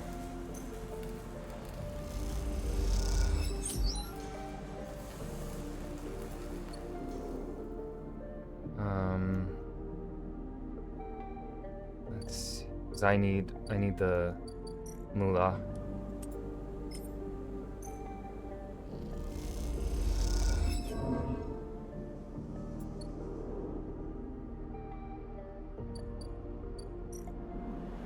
I don't wanna... See, that's safe. Okay.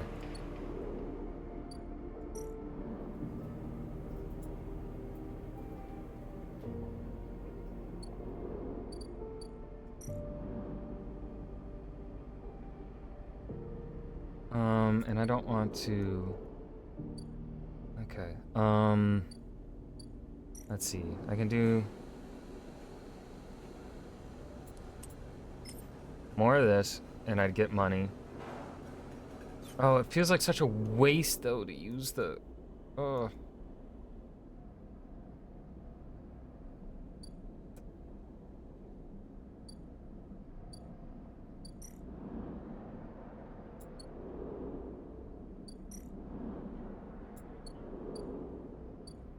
Let's see. Can I do anything at the offices? No. Do I do another? No, I don't think that's worth it. I think it might be. Yeah, maybe we do just do the Mingyi Express.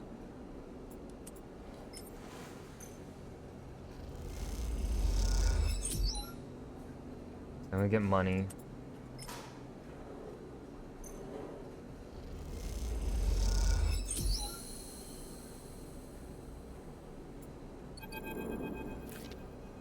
Sleeper! You see Fang coming up the corridor as you step out of Mingyi's, the kelp noodle smell still clinging to your clothes. He comes up fast and stops close, looking around suspiciously. I don't have long. Take these. Fang palms you a couple of those metal thumbnail-sized drivers, ripperworms. My slate has been buzzing like crazy. It seems your delivery shifts have turned up our 2 targets. I know you could do it. Now we nail those snakes. What do? Hardin's boys are all connected by some kind of closed network. You break the access protocols on both of them, you should be able to gain the location of the nearest network ports. Slot the ripperworms in those ports, 1 each, and they'll feed me anything and everything stored on Hardin's shadow network. Can't wait to see what juicy plans they have in there. You hear the scuff of boots as a group comes up the corridor, likely on their way to place an order with Mingyi.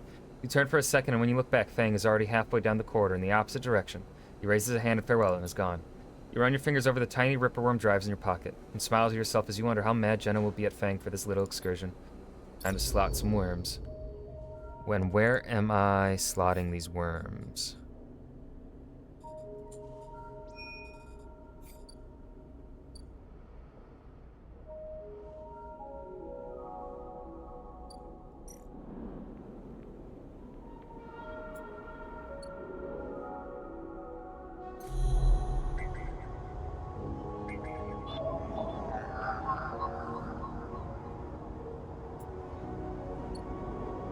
Okay, so I have to hack the Hardin agents. Okay.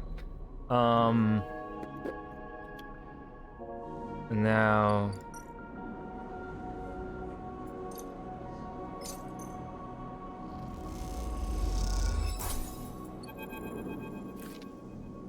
As you quickly leave the surgery, eager to be away from Toshiro's glare, you notice something wrapped around the stabilizer vial clutched tightly in your hand. You open your hand and a thin film marked with holes and sigils unrolls from around the vial. At one end, it has a hard metal strip, a handle. You hold the cloudy film up to the light. It is perforated with an ornate pattern of holes. You can make out a word among the markings. Passkey. Is this an entry key for somewhere? Inspect the handle. The metal handle is worn and pitted, but you can see a set of numbers imprinted into it. 207F, and then crudely scratched into the handle at some later date low end. For a moment, you consider going back to the surgery to return the key, and then quickly think better of it. Did Sabine want you to have this, or is Toshiro passing on a message? Time to head low end and find out. Okay, I think we want to now work for self-repair.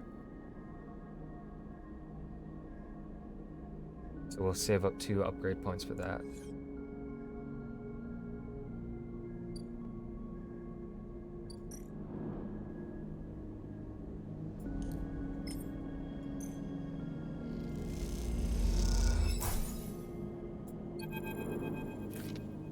As you push the door open, the automatic lights flicker on inside the apartment. They reveal yellowing plastic panels, the curved shape of wall-mounted utility units, the detritus of a routine life arranged on every surface. You step inside, clicking the door shut behind. The amber light of the aging fixtures glaze everything with pale orange. The work surfaces hold a variety of objects, indistinct in the dull lighting. A pale blue light drifts from a doorway at the end of the room. Inspect the surfaces. Smudges through the thin layer of dust suggest a recent rare and hurried visit. They trace a path to the water dispenser, the auto wash, then to a cabinet still half open. On the shelf sits an empty pill case. You cross the cramped utility room with its auto wash, dispensers, water closet towards the doorway. Through the doorway is a dark, warm room lit only by the faint glow of a terminal screen. A bunk is tucked into the wall, the blankets ruffled, a wall desk glitters with rows of vials and containers. A briefcase lab sits open, loaded with rows of reagents and compounds you do not recognize.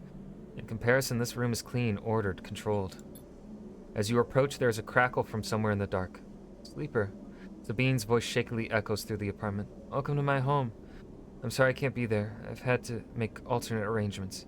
You hear rattling noises, static. I was able to record this message, but I don't dare to show it on my face. Something is happening within Yadigan. I no longer trust them. Their voice becomes distant, slipping behind the background noise. I have something to ask of you. I want you to get me out. Yadigan were supposed to hide me to protect me. After everything happened, I was desperate. And then after that, I was too tired to care. A noise like waves passes over the recording. But I'm done with them now. I want out. Screw the debt. But I need insurance. Something I can hold against them. I have my suspicions, but I can't be sure. I need information. And as you know, you need me. A pause, something clicking in the dark. This isn't a threat. You have to understand my position here. Another pause. I know Sleepers. I have been here before. I can help you, but not with Yadigan's noose around my neck. Get me data. Get me information. Get me something that I can use against Yadigan. Then I can get out and you can get what you need. Please. Wait a second. Cut into Sabine's voice. Bring it here to my terminal. I'll get to it when I can. You look around the tiny room and try to imagine Sabine living here, working at the desk, sleeping in the bunk, blinking into the terminal in the dark. The recording cuts to static, filling the room with its white hiss, then silence. You sit in front of the humming terminal and hit a few keys. Sabine has left an access port open, but the rest is encrypted, locked away behind passcodes. It seems Sabine might not trust you as much as they want you to think. Who does Sabine need to hide from? And what debt do they owe to Yadigan? You try to assemble the pieces, but too many are missing. The only thing you know is that without stabilizer, your body will die. You glance at the briefcase lab on the desk, its glassware glinting in the dark. Turn away and leave, the door clunking shut behind you. Back in the corridor, you notice the scrawled graffiti of a blade on the opposite wall. Yadigan. You feel yourself being drawn into something you don't quite understand. Okay. So... extract Yadigan data. And it's just gonna be one... oh no, I'm gonna need 3. Okay, so we need data, but we also need to keep earning money so that he doesn't fucking murder us.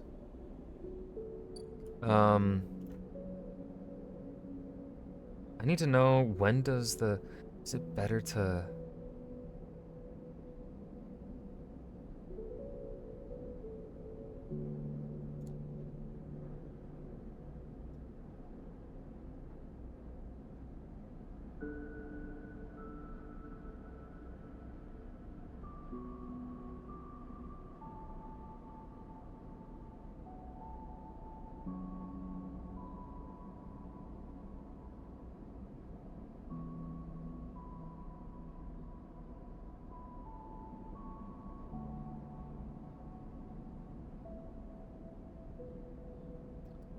I don't want to end up... I think we might need to use our stabilizer.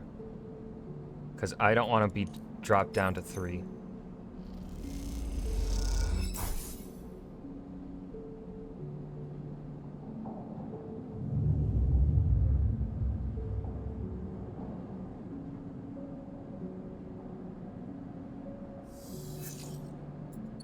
Okay, not good dice rolls. Alright.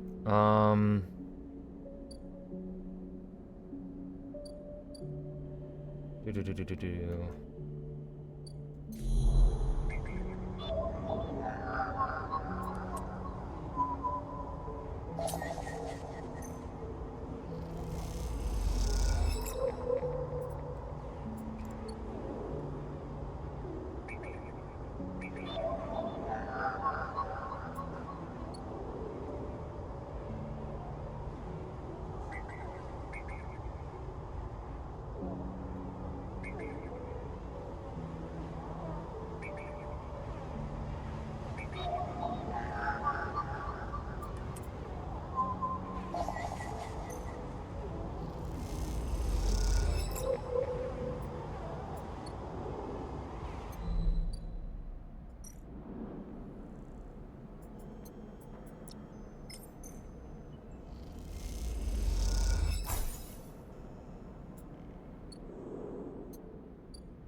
Okay.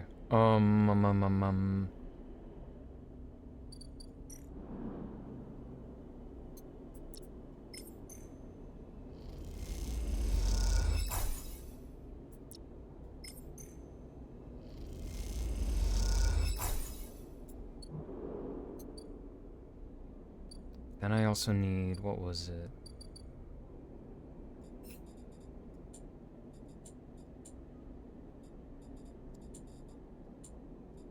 Hack hardened agents.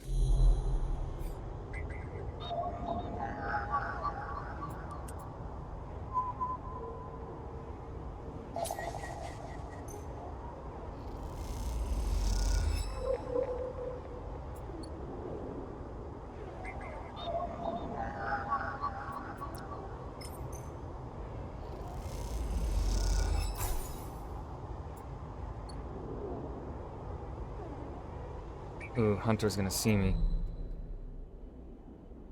Means he'll take out some. I need money now. Okay. To help Lamb.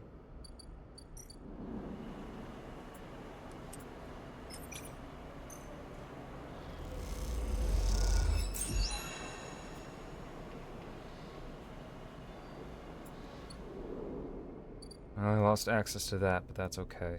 Because now, just to see what's said. Yep. Now I can actually give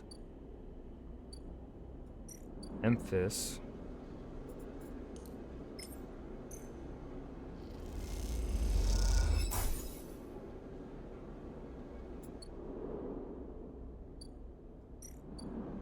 Now he's gonna be working on that. Okay.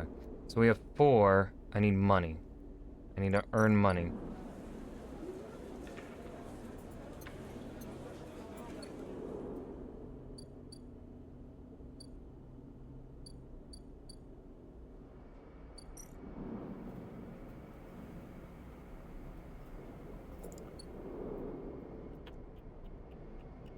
Well, I could end up spending all of the next round earning money.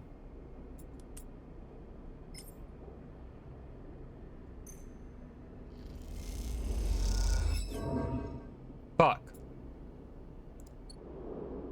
Oh, I knew that would be a bad idea. Shit. Oh, and now I can't buy food. Oh, we gotta buy food from here.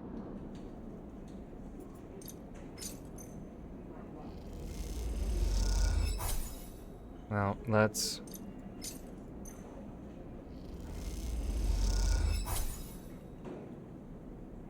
Okay, so for 16, can kind of... Okay.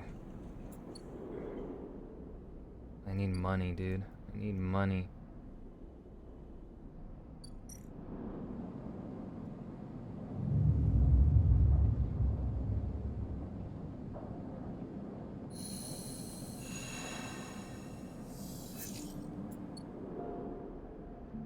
Okay, that gives me cryo.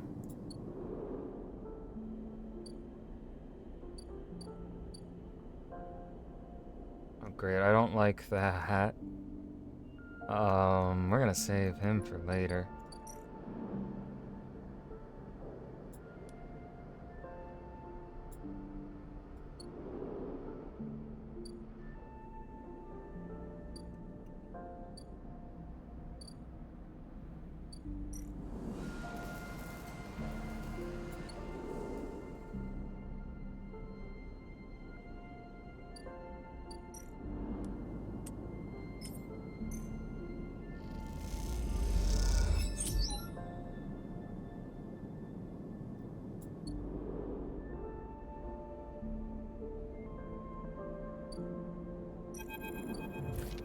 The compressor is quiet today. The usual crowds are elsewhere, and the pumping music washes over a handful of spacers and a few drunks.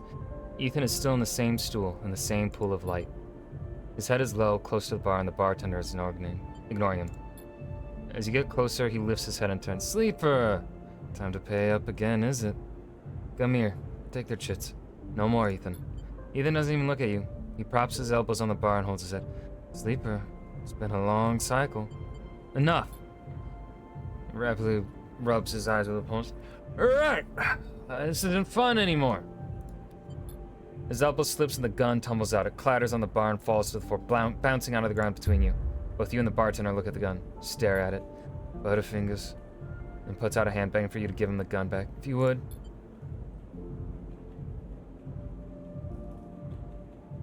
Ooh. Ooh. Ooh. No, I think he's testing us. I don't trust him. Hand him the gun. Slap the hand of the gun back in Ethan's. Thank you. Now, where was I? Yes, leaving. Sleeper. Well, this has been fun. I think I've wrung every last drop out of this place. Time to go home. Let's go see S&R. No. Ethan brings his gun hand to his face and rubs his eye. Well, bounty pays half, but up to you. Gun clicks. By now, all the attention in the bar is on you and Ethan, who looks at his gun with a bemused expression. The bartender raises an open hand, and in it are 10 shiny bullets. 10 shiny bullets he took out of Ethan's gun while he was asleep on the bar. Ethan smiled. Oh, well. You stagger back and drop to a knee. Somewhere nearby, the gun clatters onto a surface. The hit's a glancing blow, but it makes your vision swim. Through the blur, you see Ethan wrestle a small, thin slate from his belt and hold it up. Enough of this. I'm logging the job and calling it in. No more playing. Your head aches. Ethan taps through a few screens impatiently.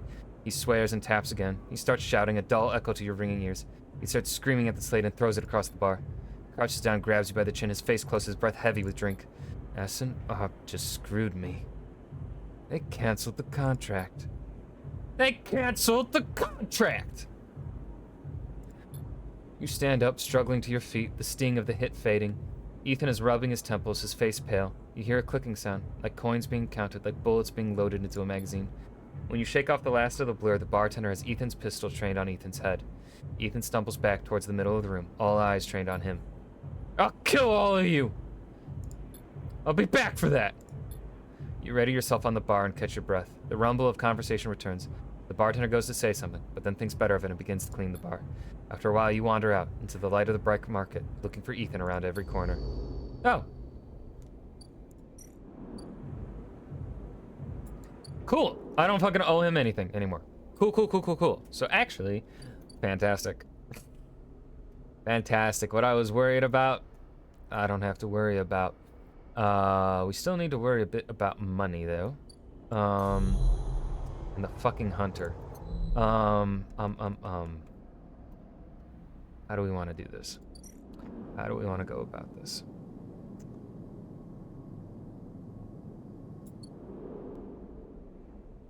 We have a 3.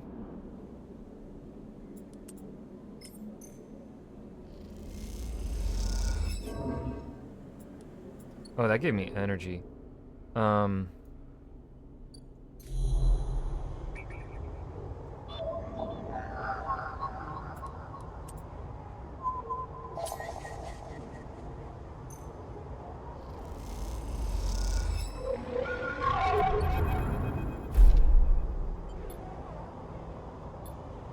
In that globed head, you see whirling strings of data, so many spinning there that they threaten to tear through the thin skin and whip out into the void around. What happened to this creature? Threads squeeze and you lose any sympathy you might have had. You must escape. You lash out once more, pushing Hunter back, severing threads that regrow as fast as they are broken. As you slip away, you realize you had to find a way to deal with Hunter once and for all. This is getting too dangerous. Oh, fucking shit.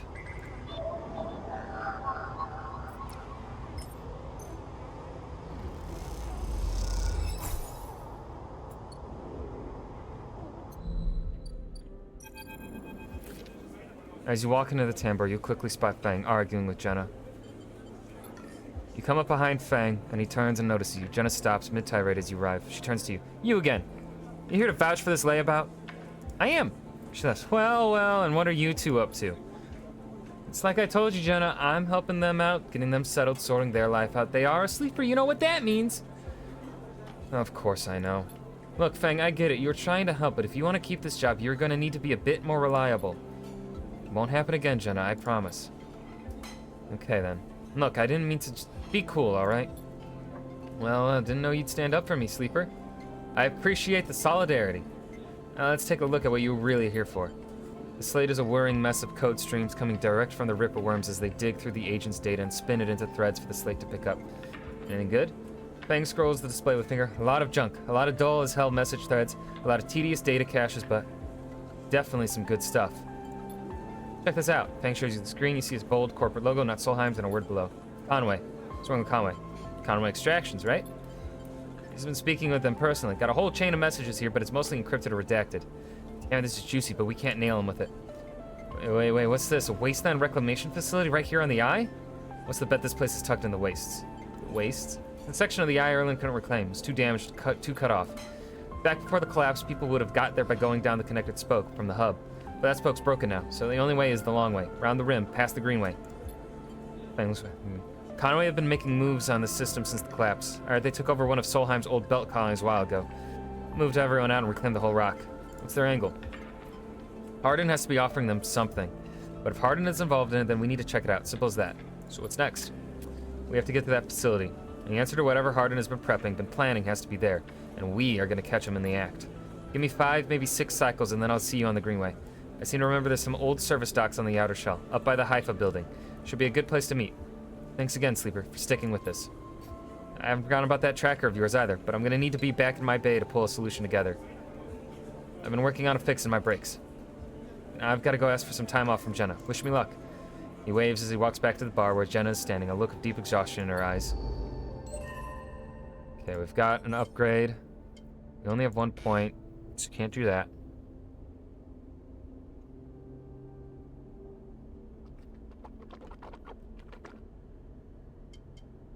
So maybe we do self-repair, and then we'll do the dice action. So with self-repair, yes. Okay, I need... So either... I think I have to hack one more Yadigan.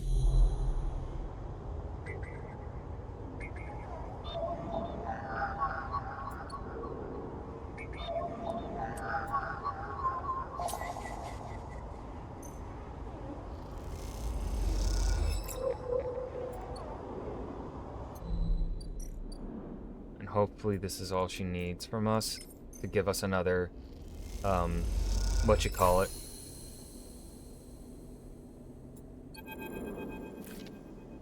As you turn away from the terminal, the final cache of Yadigan data uploaded. The air crackles with white noise. Sleeper? Sabine's voice, weaker than before, comes through the haze. Sabine!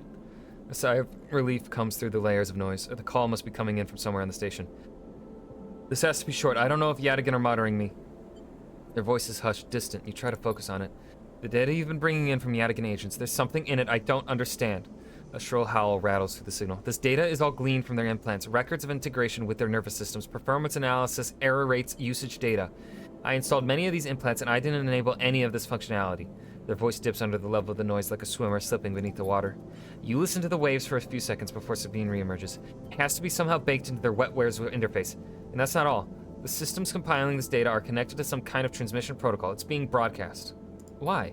Every Yadigan enforcer is equipped with black market implants, retinal enhancements, adrenaline boosters, pain suppressors. These implants are gathering data on themselves, on the enforcers' bodies, on their performance. Why? I can't tell. But I can promise you these foot soldiers have no idea this is going on. The background tone switches, dropping to a grainy rumble. If they knew, I don't imagine they would be happy with the situation. Yadigan could have a mutiny on their hands. You lean toward the terminal, straining to listen to Sabine's faint voice.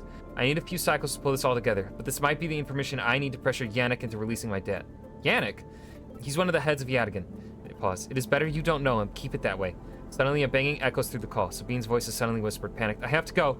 Come back in 4 cycles. Then a sharp crack of a disconnect and silence fills the apartment. You step back from the terminal. What does Yadigan have to gain from monitoring his own members? You try to recall what you know about the gang, but you have little to go on. You think of Toshiro, Sabine's minder, his mirrored teardrop implants set below hard eyes. What data could they be gathering, and more importantly, where are they sending it? You reflexively rub your forehead, trying to think. Can you really trust Sabine? How did they come to be Yadigan's doctor in the first place? You think of their kindness, their care, but also that glazed look of recognition that they gave you when they first met you. That look stays in your mind as you slip back out of the apartment, glancing around as you close it up and drift into the corridors of the station, unable to shake the unpleasant sensation of being observed. Okay. Okay. We gotta think of what we want to spend our 4 on. We could do it on getting money here.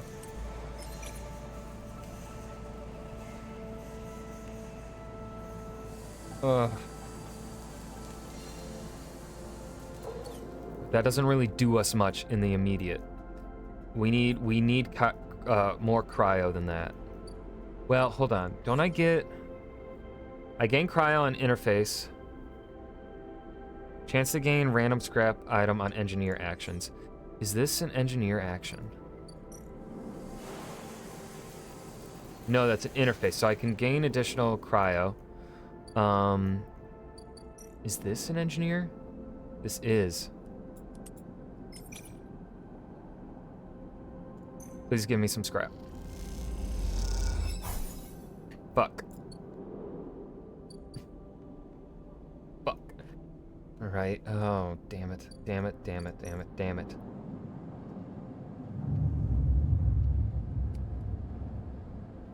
Are we gonna go down to 3 already? Are we that close?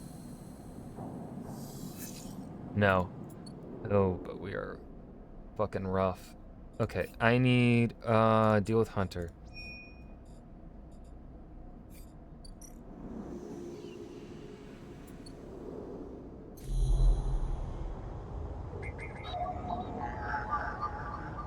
I don't want to waste.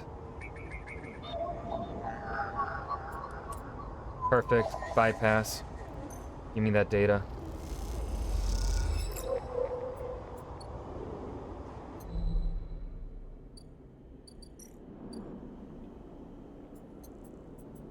Slot a key.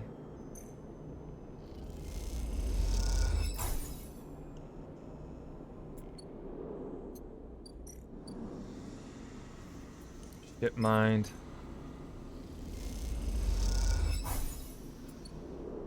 Okay.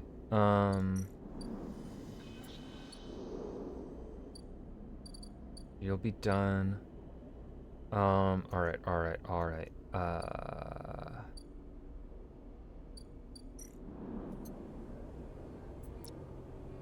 No, I need 5 Cadigan data all at once. Okay.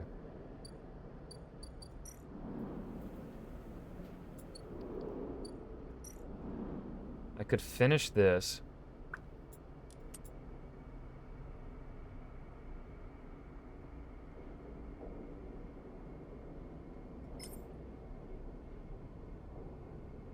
And then I could use these 2 on... Yes. All right, this is what we'll do.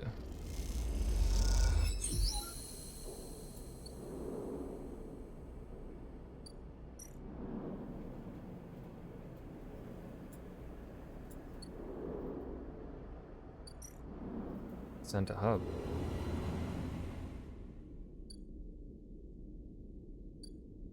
Hub.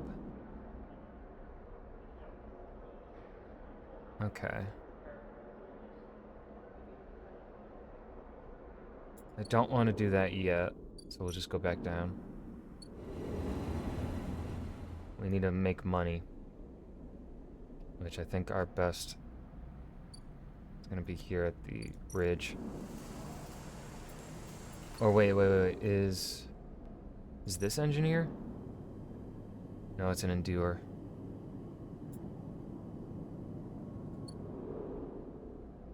So we'll just do...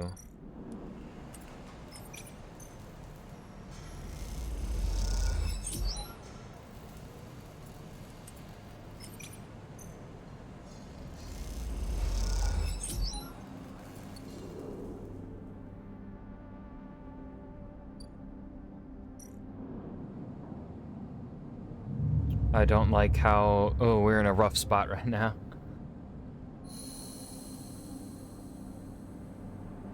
Fuck. Oh, that's real bad.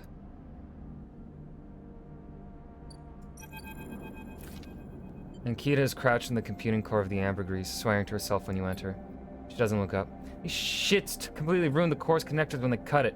She holds up a thick fistful of ragged wires. Shit mine they ripped won't even be usable without replacing these. Amateurs. Can we repair it? There's nothing to repair. We need an entire ship mine. Not exactly the first thing you can expect to dredge up from a scrap freighter. Fragments maybe, sections of a mine, but a complete ship mine? No way. Nikita climbs out of the cooling well where the ship mine should be, the space suddenly crowded with her on the same level as you, towering over you as she stoops beneath the low curved ceiling. Come on, nothing to be done here now. She leads you back through the guts of Amber, though you could find way back yourself. The repair process has left you familiar with the cutter's idiosyncratic layout, all diagonal angles and bundled tubes. What do we do now? Ankita seems lost in thought, and you focus on the corridors, ducking below conduits and passing through bulkheads. Eventually, you arrive in the galley, though it's hard to tell. Most of the benches and prep surfaces are covered in half-stripped components and welded hull patches. Ankita shoves a box of filters to the floor and sits. There's no way around it. We need a new ship mine. Salvage one. I like your confidence, Sleeper. Maybe if we check the ore exchange or speak to some scrap dealers. Seems I'm about to do something very stupid, but hey, I came here, didn't I? Why not make a run of it? Sleeper, you've all I got. No crew, no friends, you're it. I appreciate the time you put in on Amber, and I'm sure she would too if she could. What I'm saying is, if you screw me on this, I will kill you. Give me that ship mine, Sleeper. Don't make me regret it. You won't.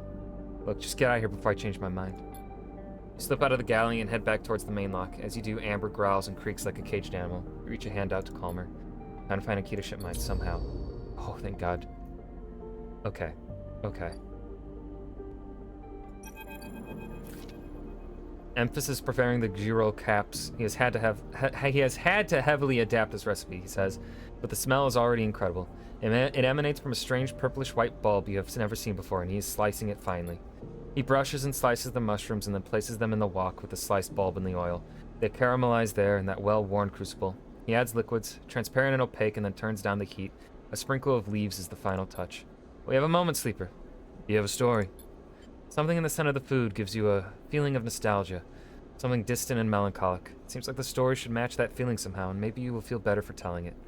Let's recall our oldest memories. You start by explaining that when you are emulated from a person, many of your memories are left behind. Perhaps it is an intentional part of the process, a way of keeping sleepers ignorant and malleable, or perhaps it is a side effect of the imperfect emulation. You admit that you don't really know. What you do know is that some memories survive, and that on occasion they come back to you, like shadows passing overhead. You detail one recurring memory, which, despite returning to you with enough regularity for you to think it familiar, always fades as quickly as it arrives. You struggle to explain the feeling of being whole for a moment that comes with this memory, and then how that wholeness slips away to leave you feeling like you have forgotten something important, but just can't bring it to mind. Emphas nods throughout, cooking as he does with deft and skillful movements. You start to trail off when you realize you can't find the words to explain how the memories you do feel like both yours and someone else's at the same time, and how that always fills you with a certain sadness. The sadness of remaining forever unknown, even to yourself. Emphas finishes cooking and meets your eye. I'm sorry, Sleeper, for your troubles. I appreciate you sharing with me. I hope it lightens you a little. He passes you a bowl and heaps the gyros into it. They're a yellow color mixing with the pale sauce and whirls and blooms. Eat. The dish is delicious, filling, and warms you as you eat in a way you weren't even sure your body could be warmed. It is a small mercy, you think, that S and ARP left you this pleasure. Many of the features of frames are there to simulate human experience. You know that much. Emulated minds cannot be rewired, so their need for embodied experience must be met. That is why you breathe even when you do not need air. Without that simulation, the sensation of drowning would be unbearable. Food serves another purpose. Your frame is able to metabolize it to produce energy from the raw material. Vitamins and minerals are excess, of course. Your frame only needs raw power. So much is wasted, and yet while you eat this food and feel that warmth, nothing feels wasted. It all means something to you. As you finish, Emphas takes the bowl, the last of his cleaning. He smiles at you, and neither of you feel the need to say anything more. Instead, you simply exchange nods and walk your separate ways back into the bright market, somehow changed. Was that fucking... What? Okay. Ooh, so theoretically, I can get for free food from him if I wanted. I need to pay for a stabilizer. We need to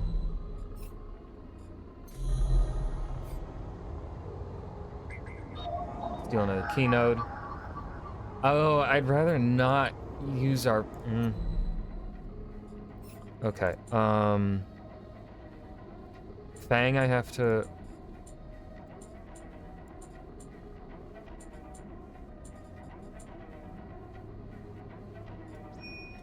Oh, now he wants a different kind of cap?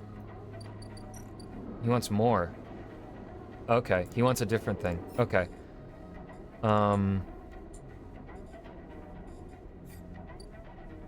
Alright, so... We have a 6. Use that to make money there. What's on the freighter? Oh, I cannot access that yet.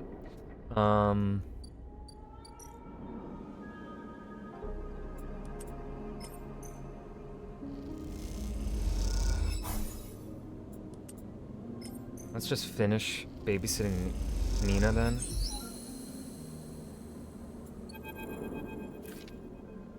She's asleep, whispers Lem, creeping back out of the unit's tiny bedroom, sliding the door shut as he does. You are perched at a thin bar in the main room, the slate in front of you still glowing with Mina and your drawings from a cycle spent together. There's a ring, the only world Mina has known, with stick figures standing along its edge. The tall one is you. Drink? Asks Lem, producing a worn-looking bottle of Urol from under the bar, its contents glowing amber in the fluorescent light. Sure. Lem nods and glugs a few fingers into a couple of metal tumblers, and sits down with you at the bar. Cheers, he offers, and you clink the metal containers together. You know, we actually have something to celebrate this time around. Lem gives you a sideways look. I made the assembly team on the side reel. He grins broadly. Clearly, he has been desperate to tell you all cycle. Amazing! Lem holds up his drink. Couldn't have done without you keeping an eye on little Meanie back here. Lem shifts a little on his stool. He looks at her. How's our girl doing, Sleeper? I haven't seen much of her these past cycles. She misses her father. Lem looks away. Yeah. He says to no one in particular. Silence stretches out as Lem takes a drink, his eyes fixed on the bedroom door. You okay? I can't take all the credit for Mina. She isn't actually mine. I pulled her off of a refugee shuttle out by one of Ember's moons. The colony was falling apart for decades after Solheim collapsed, surviving on next to nothing. Eventually, some of the residents tried to make for the Eye on these decrepit old shuttles. He sloshes the drink around in its tumbler. They had no idea what they were doing. The one Mina was on decompressed halfway here. Everyone spaced. The only reason she made it was someone sealed her in a weapon locker. She was ice cold when I reached her, purple lips. Once I picked her up, I wouldn't let go. The medics treated her with me, still clinging to her. Still not sure why. He reaches over and refills his cup. We aren't exactly anybody's heroes, you understand? We were private military, hired in by Conway to protect their claims in the collapse. Once I got Mina, that was it. I quit, got us dumped here. You saved her. I'm gonna sound like an idiot now, but... She saved me, that's the truth of it. He looks around the decaying unit, its stained plastic plating and flickering lights. Me. I brought her to this. She was tiny, too small to know what she lost, but I can't stop thinking about it. What if our number doesn't come up in the draw, Sleeper? What then? The side rule will sail off without a thought, leaving us here? What kind of life is that for her? You'll make it. Sorry, I know you don't have it any better. It's a celebration, right? Both of us on the team now. Both of us with a chance. Together. That's right. We hold on. Together. Imagine, all three of us riding the side rail horizon out of here, to a new world. I think I drank this too fast. Lem stands and starts to clear the glass in the wash. Need some sleep, friend. Me too. Alright then. Thank you, Sleeper. I mean it, from the both of us. He pats your shoulder and you slip out into the dark of the walkway, the lots of little Mina in your head. If those two don't make it, I will throw hands. Well, here's the thing, we're not really getting... yeah, we'll get that now. And then we'll probably get photosynthetic skin. But we need to find where I can get...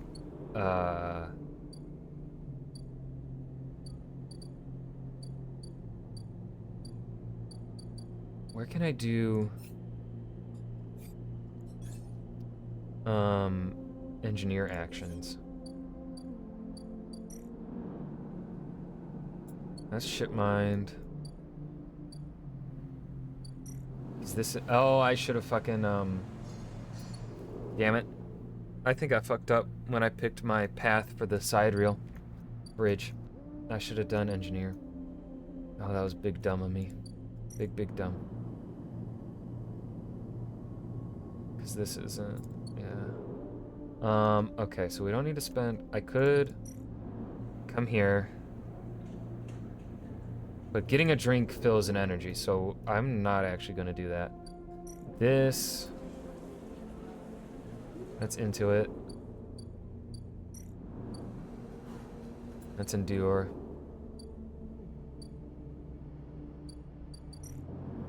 There's nothing, no mission here.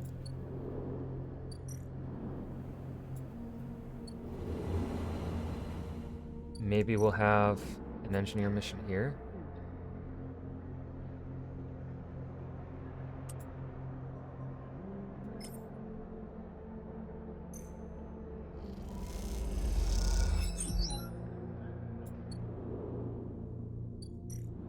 Oh, wait. No, no, no.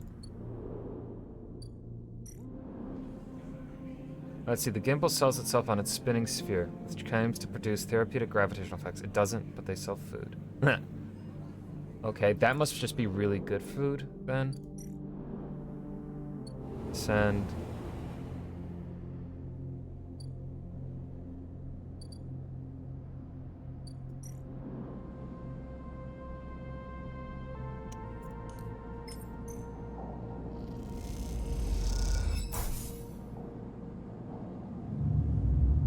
I think the lowest we ever want to be is three dice. Oh, we have 2 6s. I think that's gonna be where I stop for the night, though, because it is 9 o'clock and I've done 3.5 hours of reading. I think it is smart. Why does the game say I have 6.6 hours?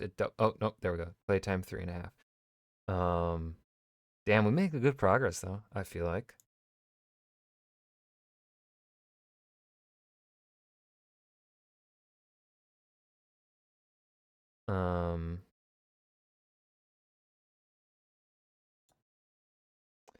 I'm enjoying this. I'm enjoying this a lot. Usually visual novels aren't my thing, but I mean, they're my thing, but they're very hard to like stream. Like usually they don't keep my attention for as long as this one did.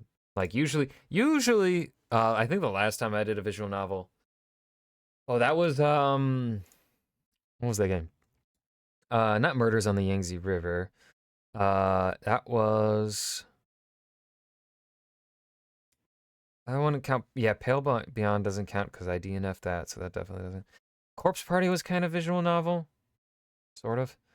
But I'm thinking more of The Hungry Lamb. Yeah, that was visual novel. That one I just couldn't read straight for 3.5 hours. That one I couldn't do. That one I had to. I think I did like 2 hours. Like I was lucky to make it to 3 hours. I think I did like 2 hour streams on average for that one. I mean, it was still a good game, but oh, for me, it's my voice. It's mostly my voice. It's mostly like the game has to hook me enough for me to not be too upset about my voice hurting. I mean, my throat doesn't hurt too bad right now.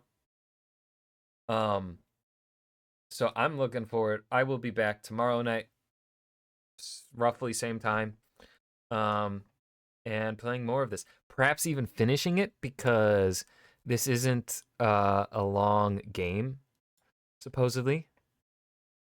I saw how long to beat listed it as 7 to 10 hours is the range.